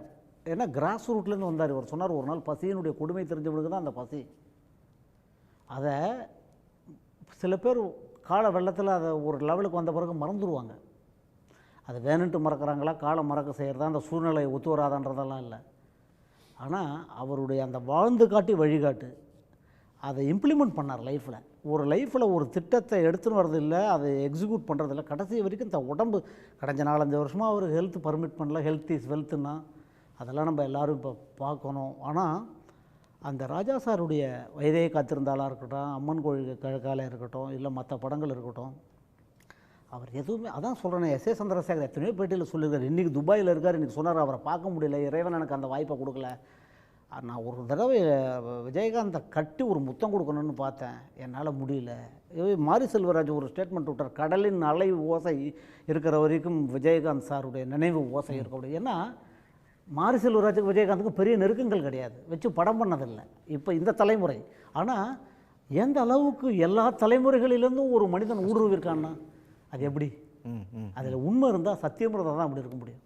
அவர் அதுதான் நான் சொல்கிறேனே, இவர் அதெல்லாம் இல்லை. அரசியல், சினிமா, எவ்வளோ டூர் போயிருக்கேன். ஒரு தடவை அருப்புக்கோட்டைக்கும் விருதுநகரில் இருக்கும்போது 2011 எனக்கு தெரிஞ்ச ஒரு ஏடிஎம்கே செகண்ட் லெவல் லீடர் நம்ம பாயிண்ட்டுக்கு 2 தடவை வந்து பேச சொல்லுங்கள் அப்படின்னாரு. நான் ரிப்போர்ட்டிங்க்கு தான் போயிருக்கேன், கவரேஜுக்கு தான். நான் ஒரு நெருக்கம் உருக்கம் உள்ளவன் அவர்கிட்ட. பக்கத்தில் உட்காந்து வேனில் பேச சொல்லுவார், ஜாலியாக பேசிட்டு வருவோம், எல்லா கருத்தையும் பேசுவோம். அண்ணே ஒரு பாயிண்ட்டு பேசுங்க அண்ணே, கொஞ்சம் மேலே ஏறி, பாவம் அண்ணே எவ்வளோ செலவு வச்சுட்டு கார்த்தாலேருந்து நிற்கிறாங்கன்னு. ஏய் இன்னும் 5 பாயிண்ட் கவர் பண்ணணும், இவர்கிட்ட பேசிட்டு அப்புறம் நம்ம கட்சிக்காரங்க, அவர் சொந்த கட்சிக்காரன் நிற்பான், கூட்டணி தர்மம் இல்லைண்ணா, பாவண்ணா என்ன பேசுகிற நீ அப்படின்னார். அதே மாதிரி பொள்ளாச்சியில் ஒரு தடவை, பல்லடத்தில் ஒரு தடவை காரை விட்டு இறங்கினா ஏற முடியல. இன்றைக்கி வந்த க்ரௌடு மாதிரி அது ஆனந்த வெள்ளம், இது கண்ணீர் வெள்ளம். என்னென்னா எப்பையும் அவர் இருக்கிற இடத்துல 10 பேர் இருப்பான், 10 பேர் இருக்கிற இடத்துல அவர் இருப்பார். மக்களையும் அவரையும் பிரிக்க முடியல. ஏன்னா மதுரையிலேருந்து வந்தார். எவ்வளவோ இருக்குது, அரசியல்லையும் நடிப்புலையும் கருத்து வேறுபாடுகள். எந்த தனி மனிதன் மீதும் விருப்பு வெறுப்பை காமிக்காதவர். கலைஞர் வந்து மண்டபத்தை டிஆர் பால் இருக்கும்போது அந்த கோபால இதில் கோயம்பேட்டில் மண்டபம் இடித்தாங்க, மண்டபத்தை இடித்து பார் அப்படின்லாம் நம்ம விகடனில் நம்மளே பேட்டி எடுத்தோம். ஆனால் அமெரிக்காவிலேருந்து வந்த உடனே கலைஞர் இறந்துட்டு சமாதியில் போய் அவர் அழுந்த அழுகையை இன்றைக்கி முதலமைச்சரே சுட்டி மறக்க முடியாது. அது அப்போ அங்கே தனி மனித பகையும் விருப்பு வெறுப்பையும் பார்க்கல. அதான் கேப்டன். ரைட். லிவிங்ஸ்டன் சார், உங்ககிட்ட தான் கேப்டனை பொறுத்த வரைக்கும் சண்டை காட்சிகளுக்கு வந்து எவ்வளோ முக்கியத்துவம் கொடுத்துருக்காரோ, அவரோட படங்களில் சண்டை காட்சிகள் எவ்வளோ மிக முக்கியமானதாக இருக்கோ, அதே அளவுக்கு பாடல்களுக்கும் முக்கியத்துவம் வாய்ந்த பாடல்கள் அப்படிங்கிறது நிறைய இருக்குது. இப்போ ராஜா சார் வந்து அஞ்சலி செலுத்திட்டு போன காட்சிகள் எல்லாம் பார்த்தோம். நிறைய பாடல்கள் இங்கே நம்ம பேசுகிற மாதிரி நிறைய பாடல்கள் இருக்குது. வைதை காத்திருந்தால், அதே போல் அம்மன் கோயில் கிழக்கால ஆகட்டும், பூந்தோட்ட காவல்காரர் ஆகட்டும், இது போல் நிறைய பாடல்கள் இன்னமும் கூட கேட்டுகிட்டே இருக்கிறோம். சின்ன கவுண்டர், இந்த மாதிரி நிறைய பாடல்களை கேட்டுகிட்டே இருக்கோம்.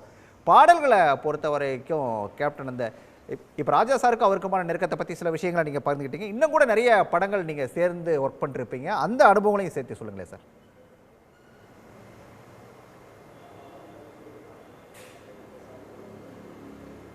பூந்தோட்ட காவல்காரனில் ஒர்க் பண்ணும்போது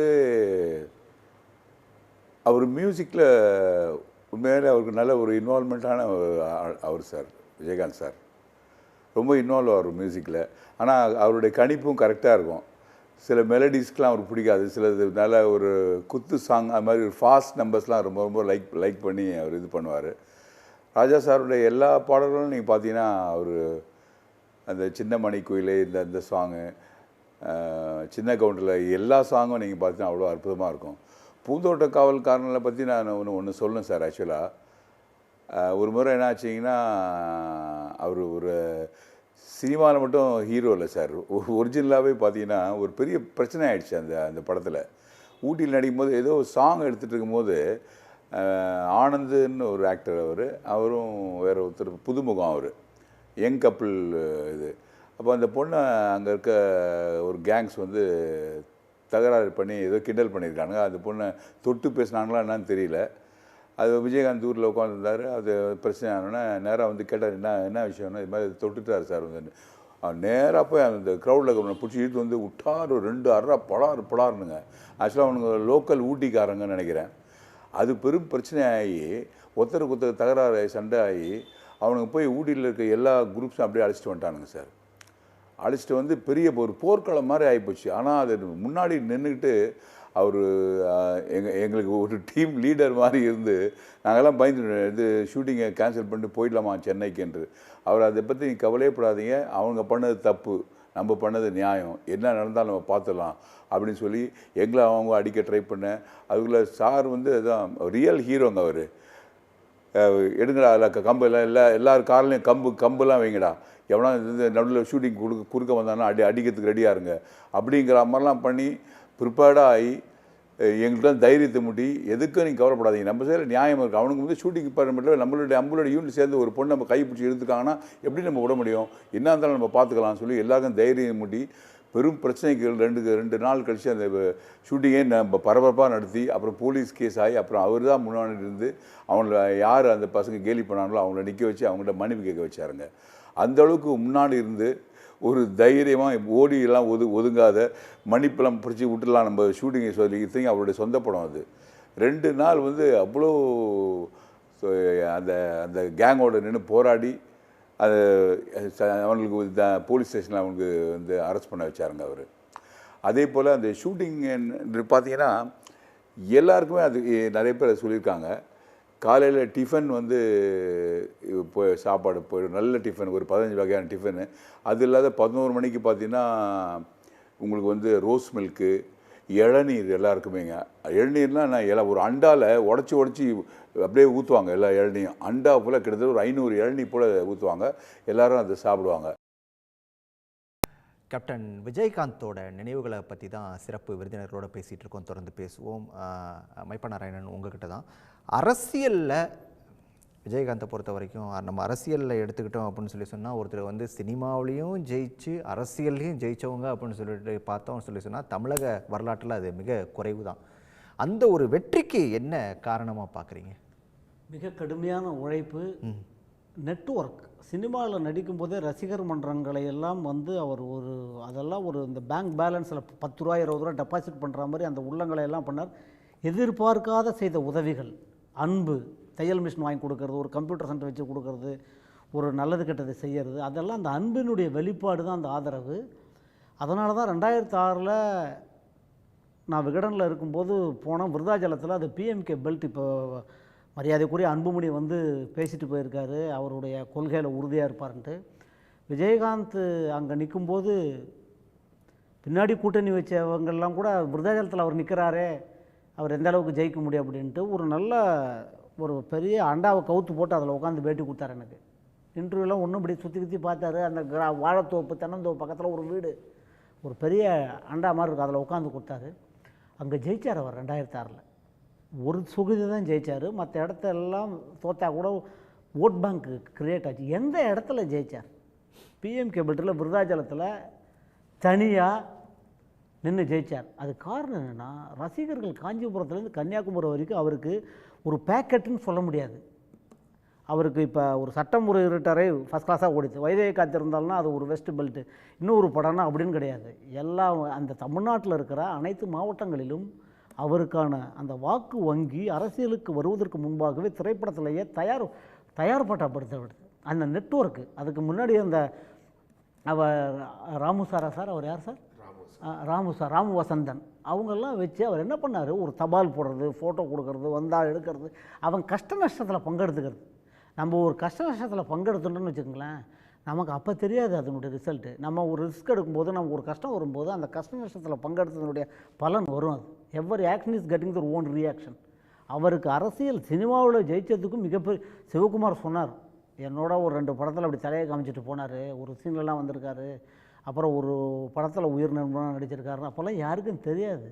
இங்கே வென்றால் தான் வேதம், இங்கே வென்றால் தான் வெற்றி, வென்றால் வெற்றின்னுவான், இல்லைன்னா வென்றால் வெற்றின்னுவான், இல்லைன்னா வீண் முயற்சின்னுவான். ஜெயிச்சுட்டா விடாமுயற்சி, தோத்துட்டா வீண் முயற்சின்னுவான். ஆனால் அவர் வீண் முயற்சியெல்லாம் விடாமுயற்சியால் வெற்றி பெற்றார். என்ன காரணம்னா ஃபீல்டு ஒர்க். அதுக்கேற்ற மாதிரி அதான் சொல்கிறார், இன்னொரு படத்தில் ஷூட்டிங் நடிச்சுட்டு அண்ணன் படத்துக்கு ராத்திரியோட ராத்திரியே வந்தார்னு. அந்த காலத்தில் சொல்லுவாங்க, ஒரு கொட்டா போட்டு ஒரு டியூப்லைட் போட்டுருதுன்னா அங்கே விஜயகாந்த் ஷூட்டிங் நடக்குன்ட்டு. பெருசாக ஏசி அவர் அவர் பீக்கில் இருந்த காலத்துலாம் கேரவன்லாம் கிடையாது. எங்கேயாவது ஒரு மரத்தடி, அங்கே ஒரு ரூமில் படுத்துக்கிறது, அப்படியே பக்கத்தில் எல்லாரோடையும் வர்றது, இருக்கிறத சாப்பிட்றது, அதெல்லாம் பண்ண முடியாது. அந்த சோகால்டு சோஷியல் ஸ்டேட்டஸ்லாம் உடைச்சார் அவர். அதை திரைப்படத்துக்காகவும் மற்றவங்க பார்க்குறதுக்காகவும் இல்லை, அவருக்கு பிடிச்சி செஞ்சார் அவர்.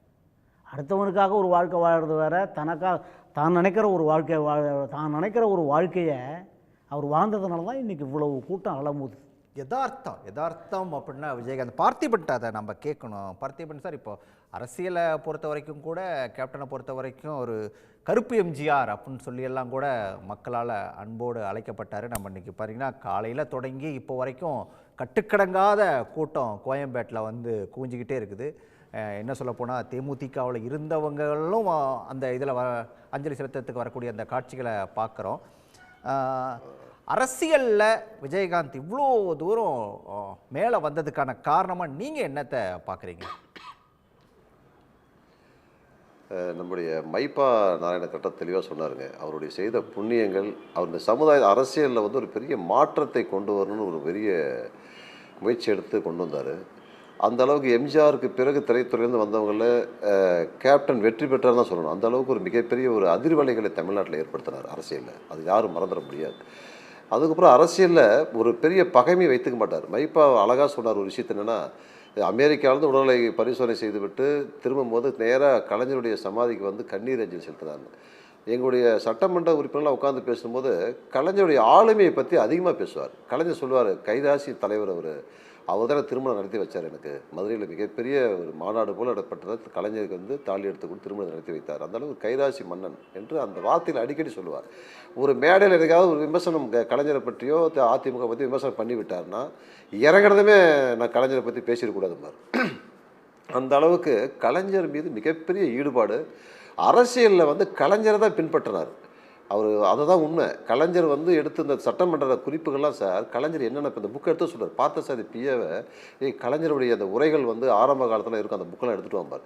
எடுத்து வர சொல்லி கலைஞர் என்னென்ன சட்டசபையில் பேசினாரோ குறிப்பு எடுத்து வச்சு கொடுப்பாங்க. அதெல்லாம் எடுத்து படிச்சுட்டு அப்படியே அது பேசணும். நல்லா அருமையாக ஒவ்வொரு வரிகளையும் கலைஞருடைய வரிகளில் சட்டமன்ற பேச்சுகளில் அப்படி ரசிப்பார் கேப்டன் அவர்கள். அந்த அளவுக்கு அரசியல்ல கலைஞரை வந்து அரசியல் மேடைகளை பொறுத்த வரைக்கும் கேப்டனை பொறுத்த வரைக்கும் எழுதி வச்சு பேசுற பழக்கம் அவருக்கு அப்படிங்கிறது இருந்துச்சா, இல்ல வந்து அப்படியே ஒரு ஃப்ளோல அது இல்லை, எழுதி வைக்க பேசல. அது குறிப்பு எடுத்து வச்சுக்குவாருங்க. மேடையில் பேசும்போது குறிப்பு எடுத்து வச்சுக்கிட்டு வேனில் போகும்போது அதை பார்த்து சொல்லிக்கிட்டே வருவாருங்க. அப்படியே காது கொடுத்து கேட்டு வருவார். மெமரி பவர் ஜாஸ்தி அவருக்கு. அப்படியே மைண்டில் வச்சுட்டாருன்னா அப்படியே ஃப்ளோ பேசுவார், மேடையில் பேசுவார். அந்த அளவுக்கு இந்த குறிப்புகளை சொல்ல சொல்ல காதில் அப்படியே வாங்கிக்குவார். அப்படி தான் பேசுவார், அந்த ஃப்ளோ தான் பேசுவார். எழுதி வச்சு பேச மாட்டார். பெரும்பாலும் எழுதி வைத்தோ பார்த்து கூட பேச மாட்டார். எழுதி வைத்ததை காரில் செல்கின்ற போது பேசுவாங்க, அதை அப்படியே பேசுவார். அந்த அளவுக்கு ஒன்றுங்க. இன்னொன்று, தேமுதிக தொடங்கி ஒரு பெரிய உச்சநிலையை அடைவதற்கும் தமிழ்நாட்டில் பாமர மக்கள் ஒரு எளிய அந்த உழைக்கின்ற அந்த வர்க்கத்தினுடைய இதயத்தில் வந்து ஒரு நீங்காத இடத்தை பிடிச்சிட்டா தான் சொல்லணும். அதனால தான் நீங்கள் தமிழ்நாடு ஒரு மறைவை பாருங்கள். இந்த ஒரு ஏபிசின்னு சென்டர் சொல்லுவோம் சினிமாவில், அது மாதிரி இந்த சி சென்டர் கூடிய மக்களாகட்டும், ஏ சென்டர் ஆகட்டும், அனைவருமே விஜயகாந்த் ஒரு வெள்ளந்தியான மனுஷன், சொந்தக்காரர், கபட சூடு தெரியாதவர், மனுஷில் பட்டதை டக்குன்னு பேசிடுவார். இப்படி தான் அவருக்கு பேரே சமுதாயத்தில். அவர் உணவளித்தார், எளிமையாக நடந்தார், எல்லாத்தையும் அன்பாக பேசினார் அப்படின்னு சொல்லி இந்த குறுகிய காலத்தில் அவர் மறைந்ததை வந்து தமிழ்நாட்டு மக்கள் எல்லாருக்கும் ஒரு மிகப்பெரிய அதிர்ச்சியும் வேதனையும் தான் அளிக்குது சார். அதான் உண்மை. லிவிங்ஸ்டன் சார், உங்கள் கருத்தை நீங்கள் தொடர்ந்து பதிவு பண்ணலாம். அதாவது இதை பற்றி அவரோட அந்த வசன உச்சரிப்பை பற்றி சொல்லிக்கிட்டு இருந்தீங்க, அதை நீங்கள் தொடர்ந்து பேசலாம். இல்லை, வசன உச்சரிப்பு அவருடைய பொறுமையை பற்றி 19 டேக் போல் எடுத்துகிட்டு இருக்காரு டைரக்டர் விக்ரமன் வானத்தை போல படத்தில். ஆனாலும் அவர் வந்து எந்த சூழ்நிலையிலும் வந்து அவ்வளோ பேர் மத்தியில் நிறைய ஆர்டிஸ்ட் இருக்காங்க. பிரபுதேவா, இந்த பக்கம் மீனா, இன்னும் நிறைய பேர் இருக்கு. அத்தனை பேர் மத்தியிலையும் அவர் வந்து டேக் மேலே டேக் போயிட்டுருக்குது. ஆனால் எந்த விதத்துலேயும் மனசில் ஒரு கோபமோ ஒரு சஞ்சலமோ ஒரு வெறுப்போ இல்லாமல் டைரக்டர் என்ன ஃபீல் பண்ணாரோ அது 19வது டேக்கில் ஓகே பண்ணிவிட்டு, எனக்கே 10வது டேக்கில் என்னன்னா இப்படி வேலை வாங்குறாரு, நல்லா தானே பண்ணுறாரு, எனக்கு அப்படி இருந்தது. 19வது டேக்கில் ஓகே ஆகிட்ட பிறகு நான் வெளியே வந்து என்ன சார் இத்தனை டேக் வாங்கிட்டு இருக்கார். இல்லை டைரக்டர் என்ன ஃபீல் பண்ணுறாரோ அதை நம்ம கொடுத்தாகணும். அவருக்கு நம்ம நடிக்கிறது பிடிக்கல, இப்போ 19வது டேக்கு அவர் பிடிச்சதுக்கு நடித்து கொடுத்தோம். அதனால் அதை பற்றிலாம் நம்ம ஃபீல் பண்ணக்கூடாது சார். உண்மையாக நான் சொல்கிறேன் சார், பொறுமைனா என்னன்னு அவங்க கூட தான் சார். எனக்கு சத்தியமாக நான் இருந்தேன்னா நான் கோவப்பட்டிருப்பேன் சார். நான் அப்படிலாம் பண்ணக்கூடாது லிவிங்ஸ்டன் சொல்லிட்டு இன்னொரு உதாரணமும் சொன்னார். ஒரு முறை ஒரு டைரக்டர், அவர் பேரை சொல்ல நான் விரும்பல, என்னை தலைக்கீழே தொங்க விட்டார். கிட்டத்தட்ட உனக்கு தெரியாது, ஒரு 5 hours என்னை வந்து தலைக்கீழே தொங்க விட்டு வச்சுருந்தார். கயிறு போட்டு கட்டி காலை தூக்கி மேலே தூக்கி தொங்க. ஆனால் அவர் என்னை பழி எடுக்கிறாருன்னு நல்லா தெரியும். ஆனால் டேக் நல்லா வரலன்னு சொல்லிட்டு வேணுக்குன்னு என்னை 5 மணி நேரம் தலைக்கீழே தொங்க விட்டு கண்ணெல்லாம் ரெட்டாகி மூஞ்செல்லாம் ஊதி போய் ஒரு விளிம்பு நிலைக்கு வந்துட்டேன் நான். அப்புறம் அவர் என்ன நினச்சாரோ அதை எடுத்து கொடுத்து வந்துட்டேன். ஆனால் நல்லா தெரியும் அவர் வேணுக்குன்னு என்னை பழி எடுக்கிறாருன்ட்டு. ஸோ அப்படி இது ஒன்று இதை சொல்லும்போது அவர் ஷார்ட் டெம்பர் சொல்கிறாங்க. ஆனால் இதுக்கெல்லாம் எப்பேற்பட்ட ஒரு பொறுமை வேணும் அப்படின்னு நினைக்கும் போது ரொம்ப ஆச்சரியமான ஆர்வத்தில் தான் நான் ஒரு கேட்குறேன். விஷயமா ஏன்னா இருக்குது. வானத்தை போல படத்தை நான் வந்து பலமுறை நான் பார்த்துருக்கேன். தமிழ்நாட்டு மக்கள் அந்த படத்தை பார்க்காதவங்க ரொம்ப குறைவாக தான் இருக்குன்னு நினைக்கிறேன். நீங்கள் கூட அந்த படத்தில் அவரோட தம்பியாக நடிச்சிருப்பீங்க. பெரிய எந்த team, காட்சிக்கு massive அப்படி ஒரு hit அந்த 19 படம். டேக் வாங்கினாரு?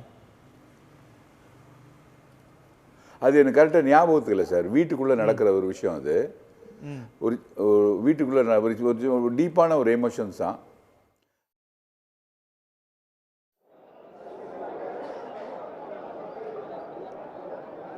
என்னுடைய ஊரிலிருந்து வந்திருந்தாலும் எனக்கு திரையுலக முன்னோடியாக இருந்த அண்ணன் விஜயகாந்த் அவர்களுடைய மறைவு எனக்கு பேரதிர்ச்சியாகவும் பேரிடியாகவும் இருக்கிறது.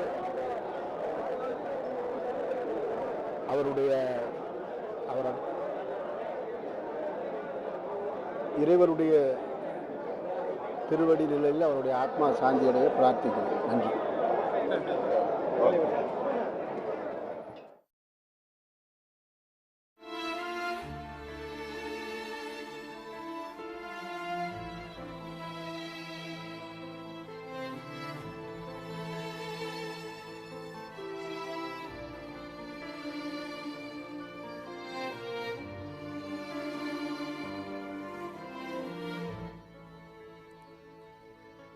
லிவிங்ஸ்டன் சார், நீங்கள் தொடர்ந்து பேசலாம் சார். அதை நீங்கள் சொல்லிட்டு இருந்தீங்க, அதுக்கிடையே வந்து விஜயகாந்துக்கு அஞ்சலி செலுத்துறதுக்காக அமீர் வந்தார், அந்த காட்சிகளை நாங்கள் பார்த்துட்டு இருந்தோம். நீங்கள் தொடர்ந்து பேசலாம். அதான் சார், அவருடைய அந்த பொறுமை. ஒரு நம்ம எம்ஜிஆர் படத்தில் ஒரு இது இருக்கும், கருணை இருந்தால் வீரனாகலாம், அது மாதிரி ஒரு வரி ஒன்று வரும். கருணை இருந்தால் வள்ளலாகலாம், கடமை இருந்தால் வீரனாகலாம், பொறுமை இருந்தால் மனிதனாகலாம், இந்த மூன்றும் இருந்தால் தலைவனாகலாம் அப்படின்னு ஒரு பாட்டு ஒன்று இருக்குது. அதுக்கு கரெக்டான எக்ஸாம்பிள் யாருன்னா நம்ம கேப்டன் தான் சார். அவர்கிட்ட வீரம் இருக்குது, பொறுமை இருக்குது, கருணை இருக்குது, வள்ளல் தன்மை இருக்குது, எல்லாமே இருக்கிற ஒரு அற்புதமான மனிதர். தலைவனாக கூட எல்லா தகுதியும் அவருக்கு இருக்கிறது. எல்லாம் தான் இவ்வளோ பெரிய லெவலில் அரசியல்லேயே ஒரு பெரிய லெவலில் வந்தார். ஆனால் கடவுளுக்கு அது பொறுக்கலை போல இருக்குது, என்னன்னு தெரியல. ஸோ இந்த அற்புதமான மனிதர்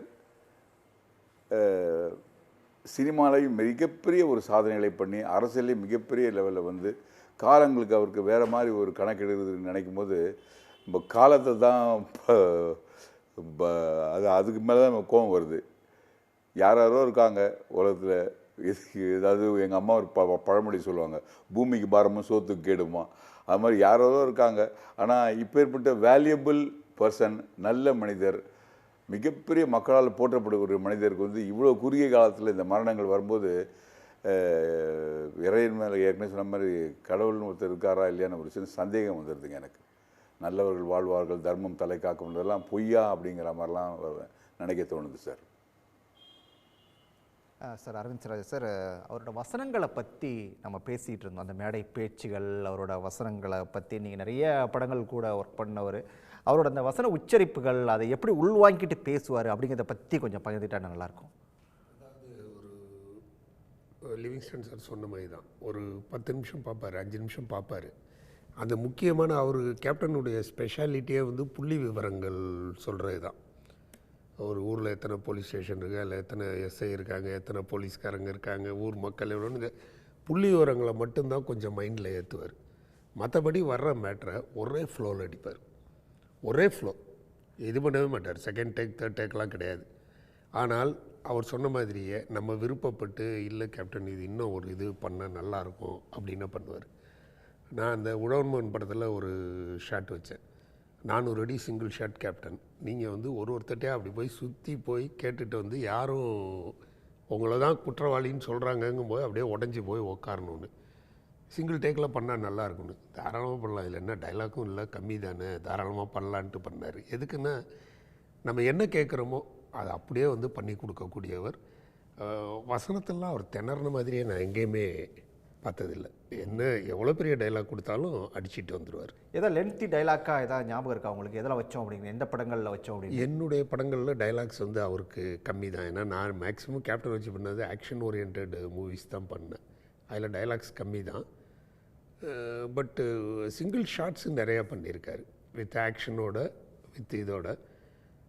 நிறைய படங்கள் கேப்டன் பிரபாகரன்லாம் பார்த்தீங்கன்னா கோர்ட்டு சீன்லாம் அப்படி பண்ணார். Full length dialogue single tackle பண்ணுவோம். அவரே கேட்பார், இது சிங்கிள் டேக்கில் பண்ணி. ரமணாவிலையும் அதே போல் ஒரு லென்த்தி டைலாக் ஒன்று இருக்கும், ரமணாவிலையும். ஆமாம், ரமணாவில் அதில் சிங்கிளில் பண்ணார். அவரே கேட்பார், சிங்கிள் டேக்கில் இதை பண்ணலாமே அப்படின்னு. எதை பற்றியும் பயப்பட மாட்டார், எதுக்குமே டூப் கேட்க மாட்டார். நமக்கு பயமாக இருக்கும், இல்லை கேப்டன் இது நீங்கள் செந்தூர் படத்தில் அந்த கிளைமேக்ஸ் காட்சி, ட்ரெயின் மேலே சண்டை போடணும். நம்ம ஓடுற ட்ரெயினில் கேமரா வச்சுட்டு உட்காந்து ஆங்கிள் பார்க்கும்போதே நமக்கு அந்த பயமாக இருக்கும். இவர் வந்து என்னமோ கேஷுவலாக தரையில் நடக்கிற மாதிரி இங்கேருந்து அங்கே போவார், இங்கேருந்து அந்த கேமராட்ட போய் ஒரு விஷயத்த சொல்லிவிட்டு அங்கேருந்து இங்கே வருவார். அது ஒரு இயல்பாக தர மேலே பண்ணுற மாதிரியே பண்ணுவார். அந்த மாதிரி சண்டை காட்சிகள்னால் அவருக்கு ரொம்ப பிடிச்ச ஒரு விஷயம். இதில் நான் இந்த இடத்துல ஒரு சின்ன ஒரு நிகழ்வை குறிப்பிடணும். அதாவது ஒரு சண்டை காட்சி எடுத்து முடித்தோன்னே அவர் பார்க்கணுன்னு ஆசைப்படுவார். உடனே நைட்டே கட் பண்ணிட்டீங்களா, நாளைக்கு பார்க்கலாமா அப்படின்னு. ஒரு சண்டை காட்சி அப்படி எடுத்து முடிச்சிட்டோம், கட்டிங் நடந்துகிட்டு இருக்குது. இவர் எங்கேயோ ஷூட்டிங் போயிட்டு வந்து அப்படியே டயர்டில் உட்காந்துருக்காரு, அப்படியே தூங்கி விழுகிறாரு. அப்போ நமக்கு வாகினி ஸ்டுடியோவில் தான் எடிட்டிங் ரூம். நான் சொன்னேன், கேப்டன் எதுக்கு நீங்கள் வீட்டுக்கு போங்க, படுங்க, எப்படியும் நைட்டு 3 மணி ஆகிடும், நாங்கள் முடிச்சுட்டு நீங்கள் காலையில் கிளம்பும் போது வாங்க, ஒரு 5 மணிக்கு வந்தீங்கன்னா அப்படியே பார்த்துட்டீங்க போயிடலான்னு. நாங்களும் அதே மாதிரி சொன்னபடியே வந்து ஒரு 3-3:30 மணிக்கு அதை எடிட் பண்ணி முடிச்சிட்டோம். நாங்களும் டயர்டில் வந்து தூங்கிட்டோம். இவர் 5 மணிக்கு கரெக்டாக வந்திருக்காரு. உண்மையில்லைங்க, எனக்கு சொல்லும்போது அது எப்படி அப்படி பண்ணாருங்கிறது எனக்கு தெரியல. தட்டி எழுப்புறாரு ஒரு 5 மணி ரேஞ்சுக்கு. எழுப்பி காப்பி கொடுக்குறாரு. கேப்டன் வந்து டம்ளரில் காப்பி கொடுக்குறாரு. அது ஒரு இயல்பான விஷயம். அவர் போனால் அந்த இதெல்லாம் பார்க்க மாட்டார். அவர் காப்பி கொடுக்குறாரு. கொடுத்தோன்னே, என்ன கேப்டன் நீங்கள் அந்த பையன் எங்கன்னு பார்த்தா அந்த பையன் தூங்கிட்டு இருக்கான். ரெகுலராக காஃபி வாங்கிட்டு வர பையன் தூங்கிட்டு இருக்கான். நான் என்ன கேட்டேன், கேப்டன் வீட்டிலேருந்து காஃபி எடுத்துகிட்டு வந்தீங்களா அப்படின்னு. இல்லை, வந்து பார்த்தா எல்லாம் தூங்கிட்டு இருந்தீங்க, என் கடையில் போய் தான் வாங்கிட்டு வந்தேன்னாரு. உண்மையிலே யோசிச்சு பாருங்க. ஏன் இந்த பையனை, என்ன கேப்டன் நீங்கள் போனீங்க, அவனை எழுப்பியிருக்கலாம்லன்னு. அவனு ராத்திரி உங்கள் அளவுக்கு முழிச்சிட்டு இருந்து தானே படுத்துங்கிறான்னு. இதுதாங்க மனிதநேயம். இதுதான் மனிதநேயம். அதை வந்து அவர் தான் ஒரு பெரிய காரியத்தை செஞ்சிட்டோம், இது வந்து இவங்களெல்லாம் வந்து பாதிச்சிருக்கோம், எதையுமே அவர் உணரலை. சிம்பிளாக ஒரு காஃபி வாங்கிட்டு வந்து இவங்களை எழுப்பும் போது காஃபியோடு எழுப்புவோமேன்னு. அப்படிப்பட்ட ஒரு மனிதர் கேப்டன் விஜயகாந்த். இப்போ அந்த மனித நேயத்தை பற்றி நிறைய விஷயங்களை சார் பகிர்ந்துக்கிட்டாரு. கூட்டம் கட்டுக்கடங்காமல் போயிட்டு இருக்கிறதுனால தான் தேமுதிக தலைமை அலுவலகத்திலேருந்து அவரது உடல் வந்து இந்த பக்கம் தீவுத்திடலுக்கு மாற்றப்படக்கூடிய ஒரு சூழல். கூட்டம் கட்டுக்கடங்காமல் வந்துக்கிட்டே இருக்குது. எதனோட அன்பு, எதனோட வெளிப்பாடு இதெல்லாம்? இந்த மனிதநேயம் தான், மானுடம் தான். அதாவது ஹம்பிள் அண்ட் சிம்பிள். அந்த பையன் இன்னொருத்தராக இருந்தால், நீங்கள் இந்த நிகழ்ச்சியில் இந்த ஒரு துயரமான நிகழ்ச்சியை பற்றி பேசிகிட்டு இருக்கோம். நெஞ்சுக்கு நெருக்கமான, எல்லாருடைய நெஞ்சுக்கு நெருக்கமாக இருக்கலாம். ஒருத்தர் வீட்டில் இருந்தால் தாய்க்கு நெருக்கமாக இருக்கலாம், தகப்பனுக்கு நெருக்கமாக இருக்கலாம். ஒரு வீட்டில் பசுமாடு ஆடு மாடு இருந்தாலே அந்த உயிர் மீது கருணை இருக்கும், அதில் நமக்கு உரத்து இருக்கும். ஆனால் எல்லாருடைய நெஞ்சுக்கு நெருக்கமாக ரொம்ப க்ளோஸாக இருக்கிற ஒரு கேரக்டருடைய அந்த ஒரு ஃபினிஷிங் ஸ்டேஜை பற்றி பேசும்போது இருக்கும். நீங்கள் இந்த நிகழ்ச்சியில் பேசும்போது ஒரு வார்த்தை சொன்னங்க, யதார்த்தம். அவர் இதை காஃபி வாங்கிட்டு வரதோ, இன்னொருத்தராக இருந்தால் ஏன்டா தூங்குற, உன் வேலை என்ன, டிஸ்மிஸ் பண்ணி வேறு ஆளை போடுவான். சாதாரணமாக இருந்தால் என்ன பொறுப்பு வேணாமா, என்ன இருக்கு எடிட் பண்ணியிருக்காரு 3 மணி நேரம் அப்படின்ட்டு ஜென்ரலாக இருக்கும். ஆனால் அவனும் தூங்குறான், அவனுக்கும் பாவம், அவனும் மானுடன். இதுதான் இந்த சக மனிதர்களை சிந்திப்பது, அவர்கள் மீது அன்பு செலுத்துவது என்பதெல்லாம் ஏதோ இது பண்ணால் நமக்கு நல்லது. ஒரு நேம் அண்ட் ஃபேமுக்காக பண்ணுறதில்லை. ஒரு ஒரு பெரிய காரியம் செஞ்சோன்னே அவர் நினைக்கும். ஆமாம், அது இல்லை. அதுக்காக தான் நான் என்ன சொன்னேன், என்னிடம் வரும்போது எங்கள் வீட்டுக்கு ஒரு நாள் வந்தார். என் பொண்ணையும் பையனையும் சின்ன குழந்தையா இருக்கும்போது பார்த்துட்டு அவனோட உட்காந்து ஒரு கேரம் போர்டு விளையாடுறாரு. அவர் ஒரு பெரிய ஹீரோ, எல்லோரும் ஒரு பெரிய இதில் இருக்காங்க. தான் யார் என்ன ஸ்டேட்டஸ் அதை பற்றிலாம் அவர் கவலையே படுறதில்லை. அந்த நேரத்தில் அவங்களுக்கு என்ன செய்யணும், அந்த நேரத்தில் எப்படி இருக்கணுமோ அப்படி இருப்பார். சட்டமன்றத்தில் அப்படி இருப்பார், பொதுக்கூட்டத்தில் அப்படி இருப்பார். பொதுக்கூட்டத்தில் பேசிகிட்டே இருப்பார், லட்சக்கணக்கான பேர் இருப்பான். அங்கேருந்து ஒருத்தன் விசில் அடிப்பே, என்ன விசில் அடிக்கிற, நீ பேச போன்ட்ட இந்த பக்கம் சத்தம் வருது அப்படின்னுவார். ஏய், கூட்டம் இருக்கும், கேமரா இருக்கும், ஹை டெம்போவில் பேசிகிட்டு இருப்பார். ஏதாவது ஒரு சொல்லுவார், இங்கேருந்து ஒருத்தன் சத்தம் போடுவான், என்ன நீ சத்தம் போடுற அப்படின்வார். அவன்கிட்ட ஒரு இன்ட்ராக்ஷனு. இந்த லேடிஸ்லாம் இந்த பக்கம் நிறைய இருக்காங்களே, அந்த பக்கம் காட்டவே மாட்டேன்றாங்களே, ஏன் கேமரா காட்டலன்றுவார். பப்ளிக் மீட்டிங் நடந்துகிட்ருக்கும். இது வந்து என்னென்னா, வேறு ஒரு சில பொலிட்டிக்கல் பர்சனாலிட்டிஸ் இருக்காங்கன்னா வருவாங்க, அந்த என்ன பேசணுமோ அஜெண்டா அன்றைக்கி பேசிட்டு இறங்கிட்டு போயிடுவாங்க. இங்கே ஒரு பொறி வைக்கிறவனையும் பார்ப்பார், அந்த கூட்டத்துக்கு வந்த ஒரு மகளிரையும் பார்ப்பார், அந்த கேமராமேனையும் பார்ப்பார். அவர் என்ன இருக்கார் ஆசிட்டிஸ். அவரால் வந்து ஏன் நீங்கள் இப்படி கேட்குறாங்கன்னா, அன்புனா அது பை நேச்சர், அது இயற்கையோடு இருக்கணும். செயற்கை பூச்சி பூசுகிறவங்களுக்கு தான் ஒன்று திங்க் பண்ணும். ஆண்டாள் சொல்லுவா, வாயினால் பாடி மனதினால் சிந்திக்க போய பிழையும் புகுத்துருவான்னு. நம்ம எதையாவது ஒரு திங்க் பண்ணி தானே. இப்போ ராஜா திருவேங்கடத்தை 4 மணிக்கு பார்க்க போகிறோம், இப்படி பேசணும், நீ மைண்டில் ரெடி பண்ணின்னு வரணும்னு இல்லை. அந்த நேரத்தில் அங்கே வராரு, என்ன இருக்கார். இப்போ இது எவ்வளோ பெரிய விஷயம். இவர் சொல்கிறது என்னென்னா, நம்ம 3 மணிக்கு வாங்கன்னு சொல்கிறோம், அவர் வந்துட்டார். அடுத்த நாள் காலத்தில் ஷூட்டிங் போனோம், ஒருத்தர் தூங்கிட்டு இருக்காரு, அவரையும் எழுப்பக்கூடாது. வீட்டிலேருந்தும் காஃபி எடுத்துகிட்டு வரல, ஏன்னா வீட்டில் 2 மணிக்கு எழுந்துக்க முடியாது. எதிர்கடையில் அவர் போய் வாங்கிட்டு வந்து கொடுக்குறாருன்னா இதெல்லாம் ஒரு அன்பின் வெளிப்பாடு. இது என்னென்னா, இது பார், இத்தனைக்கும் அவர் திருவாசகம், தேவாரம், திவ்ய பிரபந்தம், பெரிய வரலாறு ஆய்வாளர், படிப்பு, சிந்தனை, இதிலிருந்து படித்தேன். கற்றதும் பெற்றதும் சுஜாதாட்டேந்தெல்லாம் அவர் படிக்கலை. அவர் வரலாறுகளை படிக்கவில்லை, வாழ்க்கை பாடத்தை படித்தார்.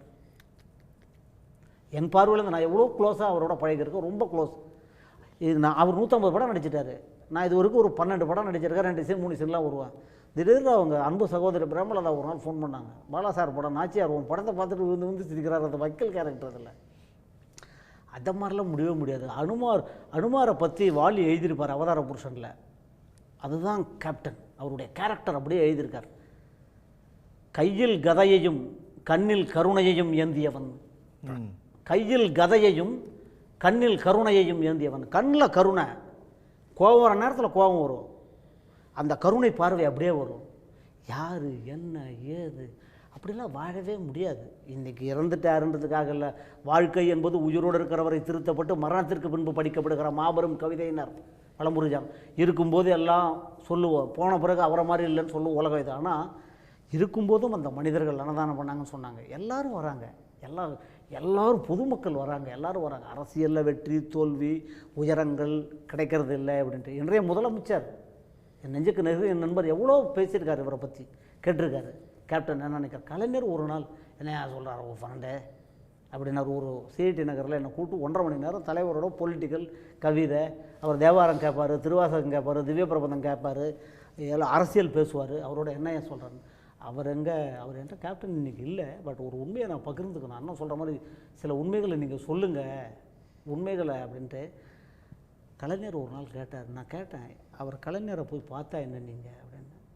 எல்லாரையும் பார்த்துட்டு நான் கேப்டனாக போவேன், சிங்கமாக போய் சிங்கமாக வெளியில் வருவேன், நான் கேப்டனாக போவேன் கேப்டனாக வருவேன். கலைஞரை பார்த்துட்டு என்ன விஜயன் கை பிடிச்சாருன்னா நான் மெல்ட் ஆகிடுவேன், நான் திருப்பி கேப்டனாக வர முடியாது, என்ன இந்த ஆட்டத்தை கூப்பிடாது அப்படின்னு. அதான் கேப்டன். அவர் மேலே எவ்வளோ அன்பு வச்சுருக்காரு அப்படின்ட்டு.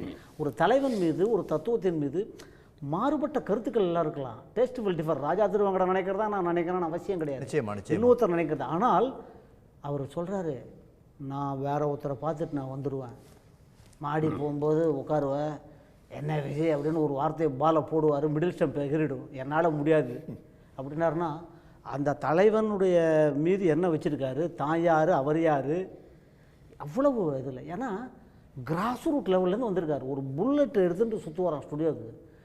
அவமானங்கள் படாமல் யாரும் முன்னுக்கு வர முடியாது. எவ்வளோ அவமானம், எவ்வளோ பசி, எவ்வளோ வறுமை. பார்த்திபன்கிட்ட கேட்போம். பார்த்திபன் சார், கேப்டனோட எளிமையை பற்றி எல்லாருமே இங்கே பேசிகிட்டு இருந்தாங்க, நீங்களும் கேட்டிருப்பீங்க.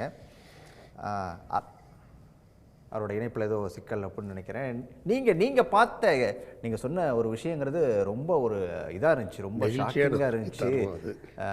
இப்படிலாம் பண்ண முடியுமா? அதுவும் அந்த சமயத்திலலாம் அந்த படம் பண்ணும்போதெல்லாம் ஒரு பெரிய மாஸ் ஹீரோ, பெரிய ஹீரோ. அதில் ரொம்ப பெரிய விஷயம் என்னென்னா, தான் ஒன்றுமே செய்யாத மாதிரியே பிஹேவ் பண்ணுறாரு. உண்மையில் அவர் மனசில் இயல்பாக தான் அதை செஞ்சுருக்கார். நம்ம இதை செஞ்சு இவனோட பேர் வாங்கணும், நமக்கு தான் அது பதற்றத்தை ஏற்படுத்துனதை தவிர அவர் இயல்பாக என்னப்பா என்னால், நான் அவனும் தூங்குறான், வேலை செஞ்சுட்டு தானே தூங்குறான் அப்படின்ற மாதிரி. சார் சொன்ன மாதிரி கேப்டன் அவர்கள் பாசத்தலைவனுக்கு பாராட்டு விழான்னு கலைஞருக்கு பாராட்டு விழா பண்ணார். அது ஆரம்பித்தது ரொம்ப சுறுசுறுப்பாக ஆரம்பித்தது கலைஞர் அவர்கள் ஆட்சியில் இருக்கின்ற காலகட்டத்தில்.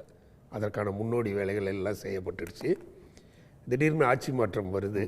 இந்த நிகழ்வு நடக்குமா நடக்காதான்ற அளவுக்கு ஒரு குழப்பம் வரும்போது அவர் சொன்ன ஒரே வார்த்தை, நம்ம கூட யார் யார் வராங்களோ வரட்டும், அவங்கள வச்சுட்டு அந்த பாராட்டு விழா நடந்தே தீரும், கலைஞருக்கு நான் செஞ்சே தீருவேன்னாரு. கலைஞர் மேலே மிகப்பெரிய பற்று உள்ளவர் அவர். அண்ணன் சொன்ன வார்த்தை உண்மையாக இருக்கலாம், தம்பி சொன்ன வார்த்தை உண்மையாக இருக்கலாம் நிச்சயமாக.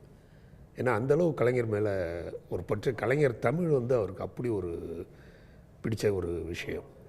ரசித்து இது பண்ணுவார் கலைஞருடைய தமிழை. கலைஞர் வசனங்களை படிப்பார்.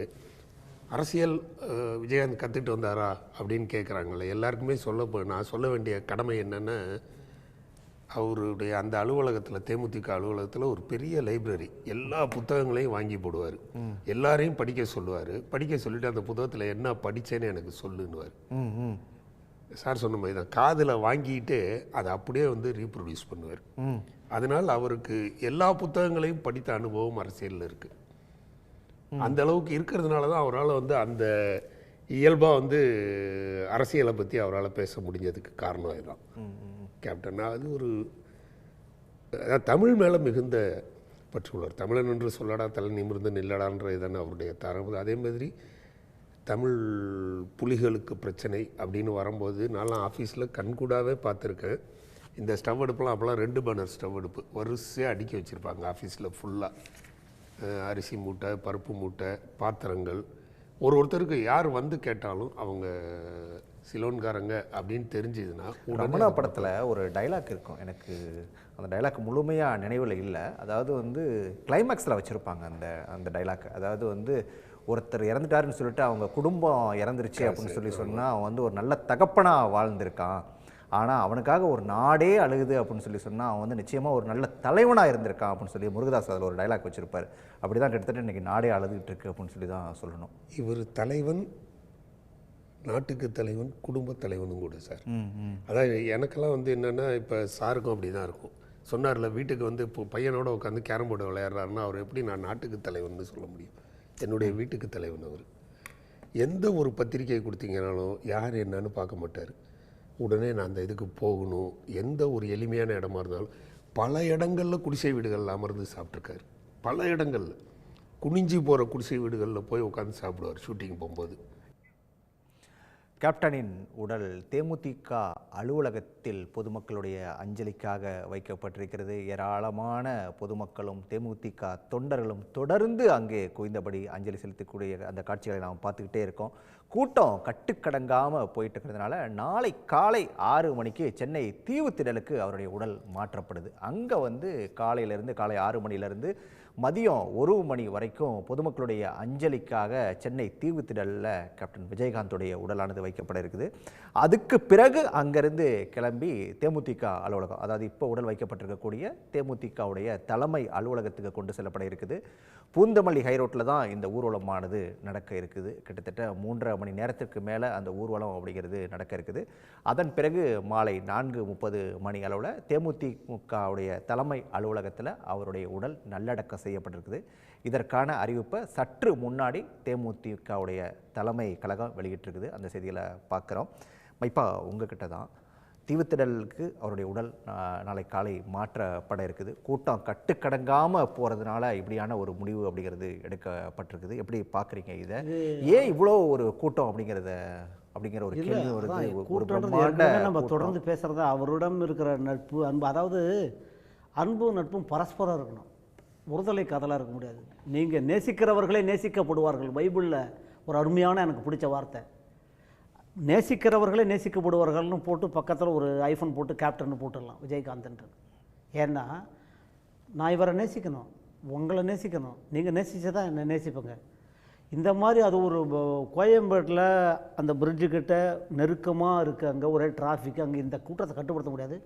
அரசனுடைய மிக சாமர்த்தியம், நல்ல ஒரு முடிவு இது. தகுந்த நேரத்தில் தகுந்த முடிவை எடுத்திருக்கிறார்கள். ஏன்னா இவ்வளவு கூட்டத்தை பண்ண முடியாது.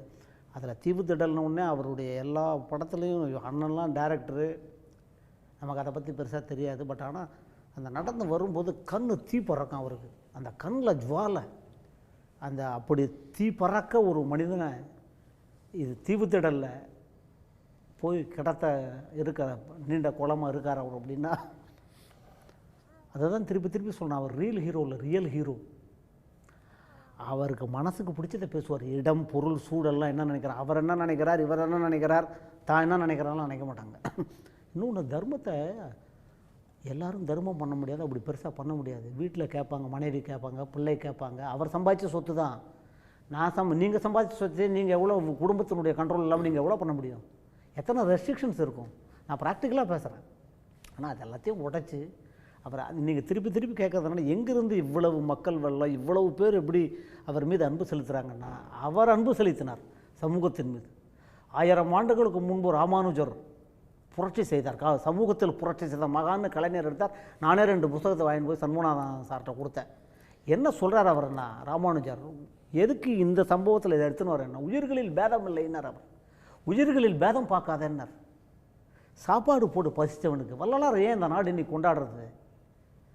பொருள் கொடுத்தவன்லாம் வள்ளலார். அவர் என்ன சொன்னார்னா, வந்தவன் அத்தனை பேருக்கு முதல்ல சாப்பாடு இருக்கு. பசித்தவனிடம் நீ வந்து பகவத்கீதையை பேசாத, அவனுக்கு ஏற்றுக்க முடியாது, ரொட்டி தண்டை கூட அப்படின்னாரு விவேகானந்தர்.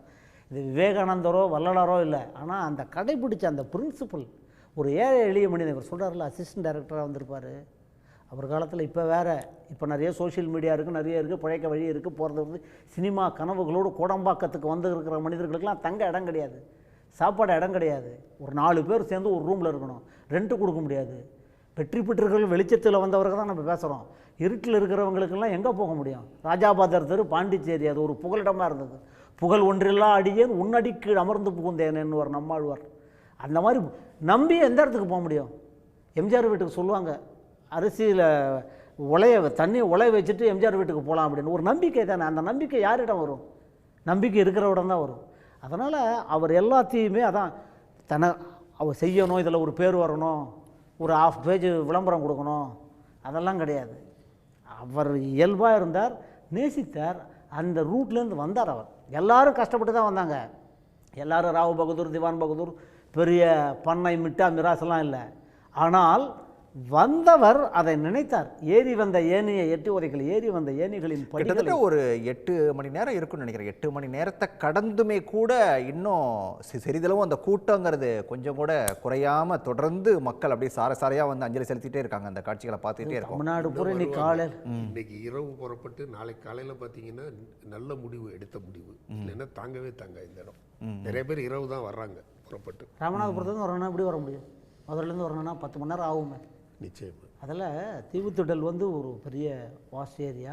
அரசனுடைய நல்ல முடிவு. சாதாரணமாக ராஜாஜி ஹால் கொடுப்பாங்க. ராஜாஜி ஹால் பக்கத்தில் தீவுத்திடல் இருக்குது. அதுவும் ஒரு மிக இந்த கூட்டத்தை கட்டுப்படுத்தி அதுக்கும் ஒரு பந்தோபஸ்து. அங்கேருந்து திருப்பி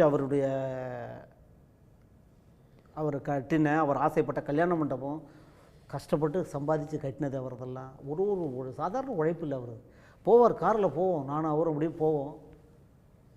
காஞ்சிபுரத்துக்கு பக்கத்தில் எங்கேயாவது இப்படி போவோம், ஒரு ரூம் எங்கேயாவது வேலூர்கள் எங்கேயாவது போனால் திடீர்னு ஏதோ பேசிகிட்டு இருக்கும்போது உனக்கு நான் காஃபி பிடிக்குமே அப்படின்னுவார். ஜென்ரலாக நம்ம யார், அவர் யார், நான் பெரிய பேதங்கள் பெரிய இதுக்கு சொல்லலை. சரி ஏதோ வரான் பத்திரிக்காரன்ட்டு எழுதிட்டு போகிறான் அப்படின்னு இல்லாமல் நீ எங்கே தங்க போகிற, ஒரு டூர் போகிறாரு, ஒரு 150 கிலோமீட்டர் போகிறாருன்னா டிரைவர்லேருந்து கூட வரவர்லேருந்து அவனுக்கு ரூம் இருக்கா, சாப்பாடு இருக்கா, இங்கேருந்து ஃபோனில் போயிட்டே இருக்கும்.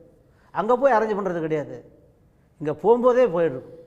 அதனால தான் நீங்கள் பார்த்தீங்கன்னா அதை பாருங்களேன், கம்யூனிஸ்ட் பார்த்திபன் பேசும்போது கூட ஒரு விஷயத்தை குறிப்பிட்டார். அதாவது வந்து அந்த கூட வந்த டிரைவரு, செக்யூரிட்டி, வந்து அந்த எஸ்கார்டு அவங்கெல்லாம் சாப்பிட்டாங்களா அப்படின்னு சொல்லிட்டு ஒவ்வொருத்தரையும் கூப்பிட்டு கேட்பாராமே. அவர் விடுதலை சிறுத்தைகள் திருமாவளவன் வந்து அவரோட பார்க்கும்போது நான் பக்கத்தில் இருந்திருக்கேன் ஒரு 2 தடவை. அப்படி சிரிப்பார், ஒவ்வொருத்தருக்கும் வேறு குழந்த மாதிரி சிரிப்பார். அவர் பாலகிருஷ்ணன் சார் சொல்லும்போது இத்தனை லீடரும் வந்து அரசியலுக்கு ஒவ்வொருத்தருக்கும் ஒரு கொள்கை இருக்குது, ஒவ்வொருத்தருக்கும் ஒரு தொண்டை இருக்கான், ஒரு கேடர், ஒவ்வொருத்தருக்கும் ஒரு வரமுறை இருக்குது. ஆனால் அந்த பேரிகார்ட்ஸ் எல்லாம் உடைச்சி தனிப்பட்ட இழப்பு அப்படின்றாங்க. எனக்கு தனிப்பட்ட முறையில் இழப்பு.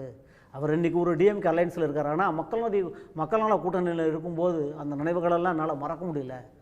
தோல்வி வெற்றி எத்தனையோ கூட்டணி தமிழ்நாட்டில் உருவாயிருக்கு, எத்தனையோ கூட்டணி விலகி இருக்குது, தேர்தல் ஒரு சூழல்கள் அதெல்லாம் மாறி இருக்குது, அதெல்லாம் வேறு விஷயங்கள். ஆனால் அந்த மனிதரிடம் அவர்கள் அந்த நடந்து கொண்ட விதம், அவர் நடந்து கொண்ட விதம், அவர் ஒரு பொலிட்டிக்கல் லீடராக பார்க்க முடியாது, ஒரு ஆக்டராக பார்க்க முடியாது. ஒரு சரி நடிகர் சங்கம் ஒரு கடனில் இருக்குது, அவர் என்ன எல்லாரும் மாதிரி இருந்திருக்கலாம். மிக முக்கியமான ஒரு விஷயம் சார் அவர் சொல்கிறது. அதாவது மாற்று கட்சியாக இருந்தாலுமே கூட இன்றைக்கி வந்து அத்தனை பேரும் வந்து நிற்கிறாங்க. திருமாவாகட்டும், முத்தரசன் ஆகட்டும், பாலகிருஷ்ணன் ஆகட்டும், அதே போல் இந்த அன்புமணி வந்திருக்காரு, முதலமைச்சர் காலையிலேயே வந்துட்டார், எல்லாரும் வந்து நிற்கிறாங்க. ஒரு மாற்று கட்சியை சேர்ந்த தலைவர் அப்படின்னு சொல்லி பார்க்காம இப்படி வந்து நிற்கிறது, அது என்ன மாதிரியான மனிதநேயம்னு புரிஞ்சுக்கிறது? அதான் மனித நேயத்தின் மறுபெயர் தான் சார் கேப்டன் விஜயகாந்த் அவர்கள். இன்னும் பார்த்தீங்கன்னா அவருடைய கட்சியில் இந்த 29 பேர் எம்எல்ஏவாக ஜெயிச்சு வந்தாங்க. அவங்க யாராவது மிகப்பெரிய முன் அனுபவம் உள்ளவர்கள், இல்லை இந்த ஊரில் வந்து அவங்க மிகப்பெரிய வசதி படைத்தவர்கள் அப்படின்னு சொல்லி யோசிச்சு பாருங்கள், யாருமே கிடையாது. பலர் பைக் மெக்கானிக்கலாக இருந்தாங்க. அப்படி தூக்கி உக்காத்தி வச்சு அழகு பார்ப்பேன். கேப்டன்கிட்ட போகும்போதெல்லாம் அவர் நம்மளை பார்க்குற பார்வையிலே தெரியும், உனக்கு இன்னும் நான் செய்யலடா, உனக்கு நான் செய்கிறேன்டாங்கிறது. அங்கே வரவங்க எல்லாருமே அதைத்தான் சொல்லுவாங்க. அங்கே வரவங்க எல்லாருமே, கேப்டன்கிட்ட வரவங்க எல்லாருமே கீழே இருக்கிறவங்கள தூக்கி வச்சு அழகு பார்ப்பார், உக்காத்தி வச்சு அழகு பார்ப்பார்.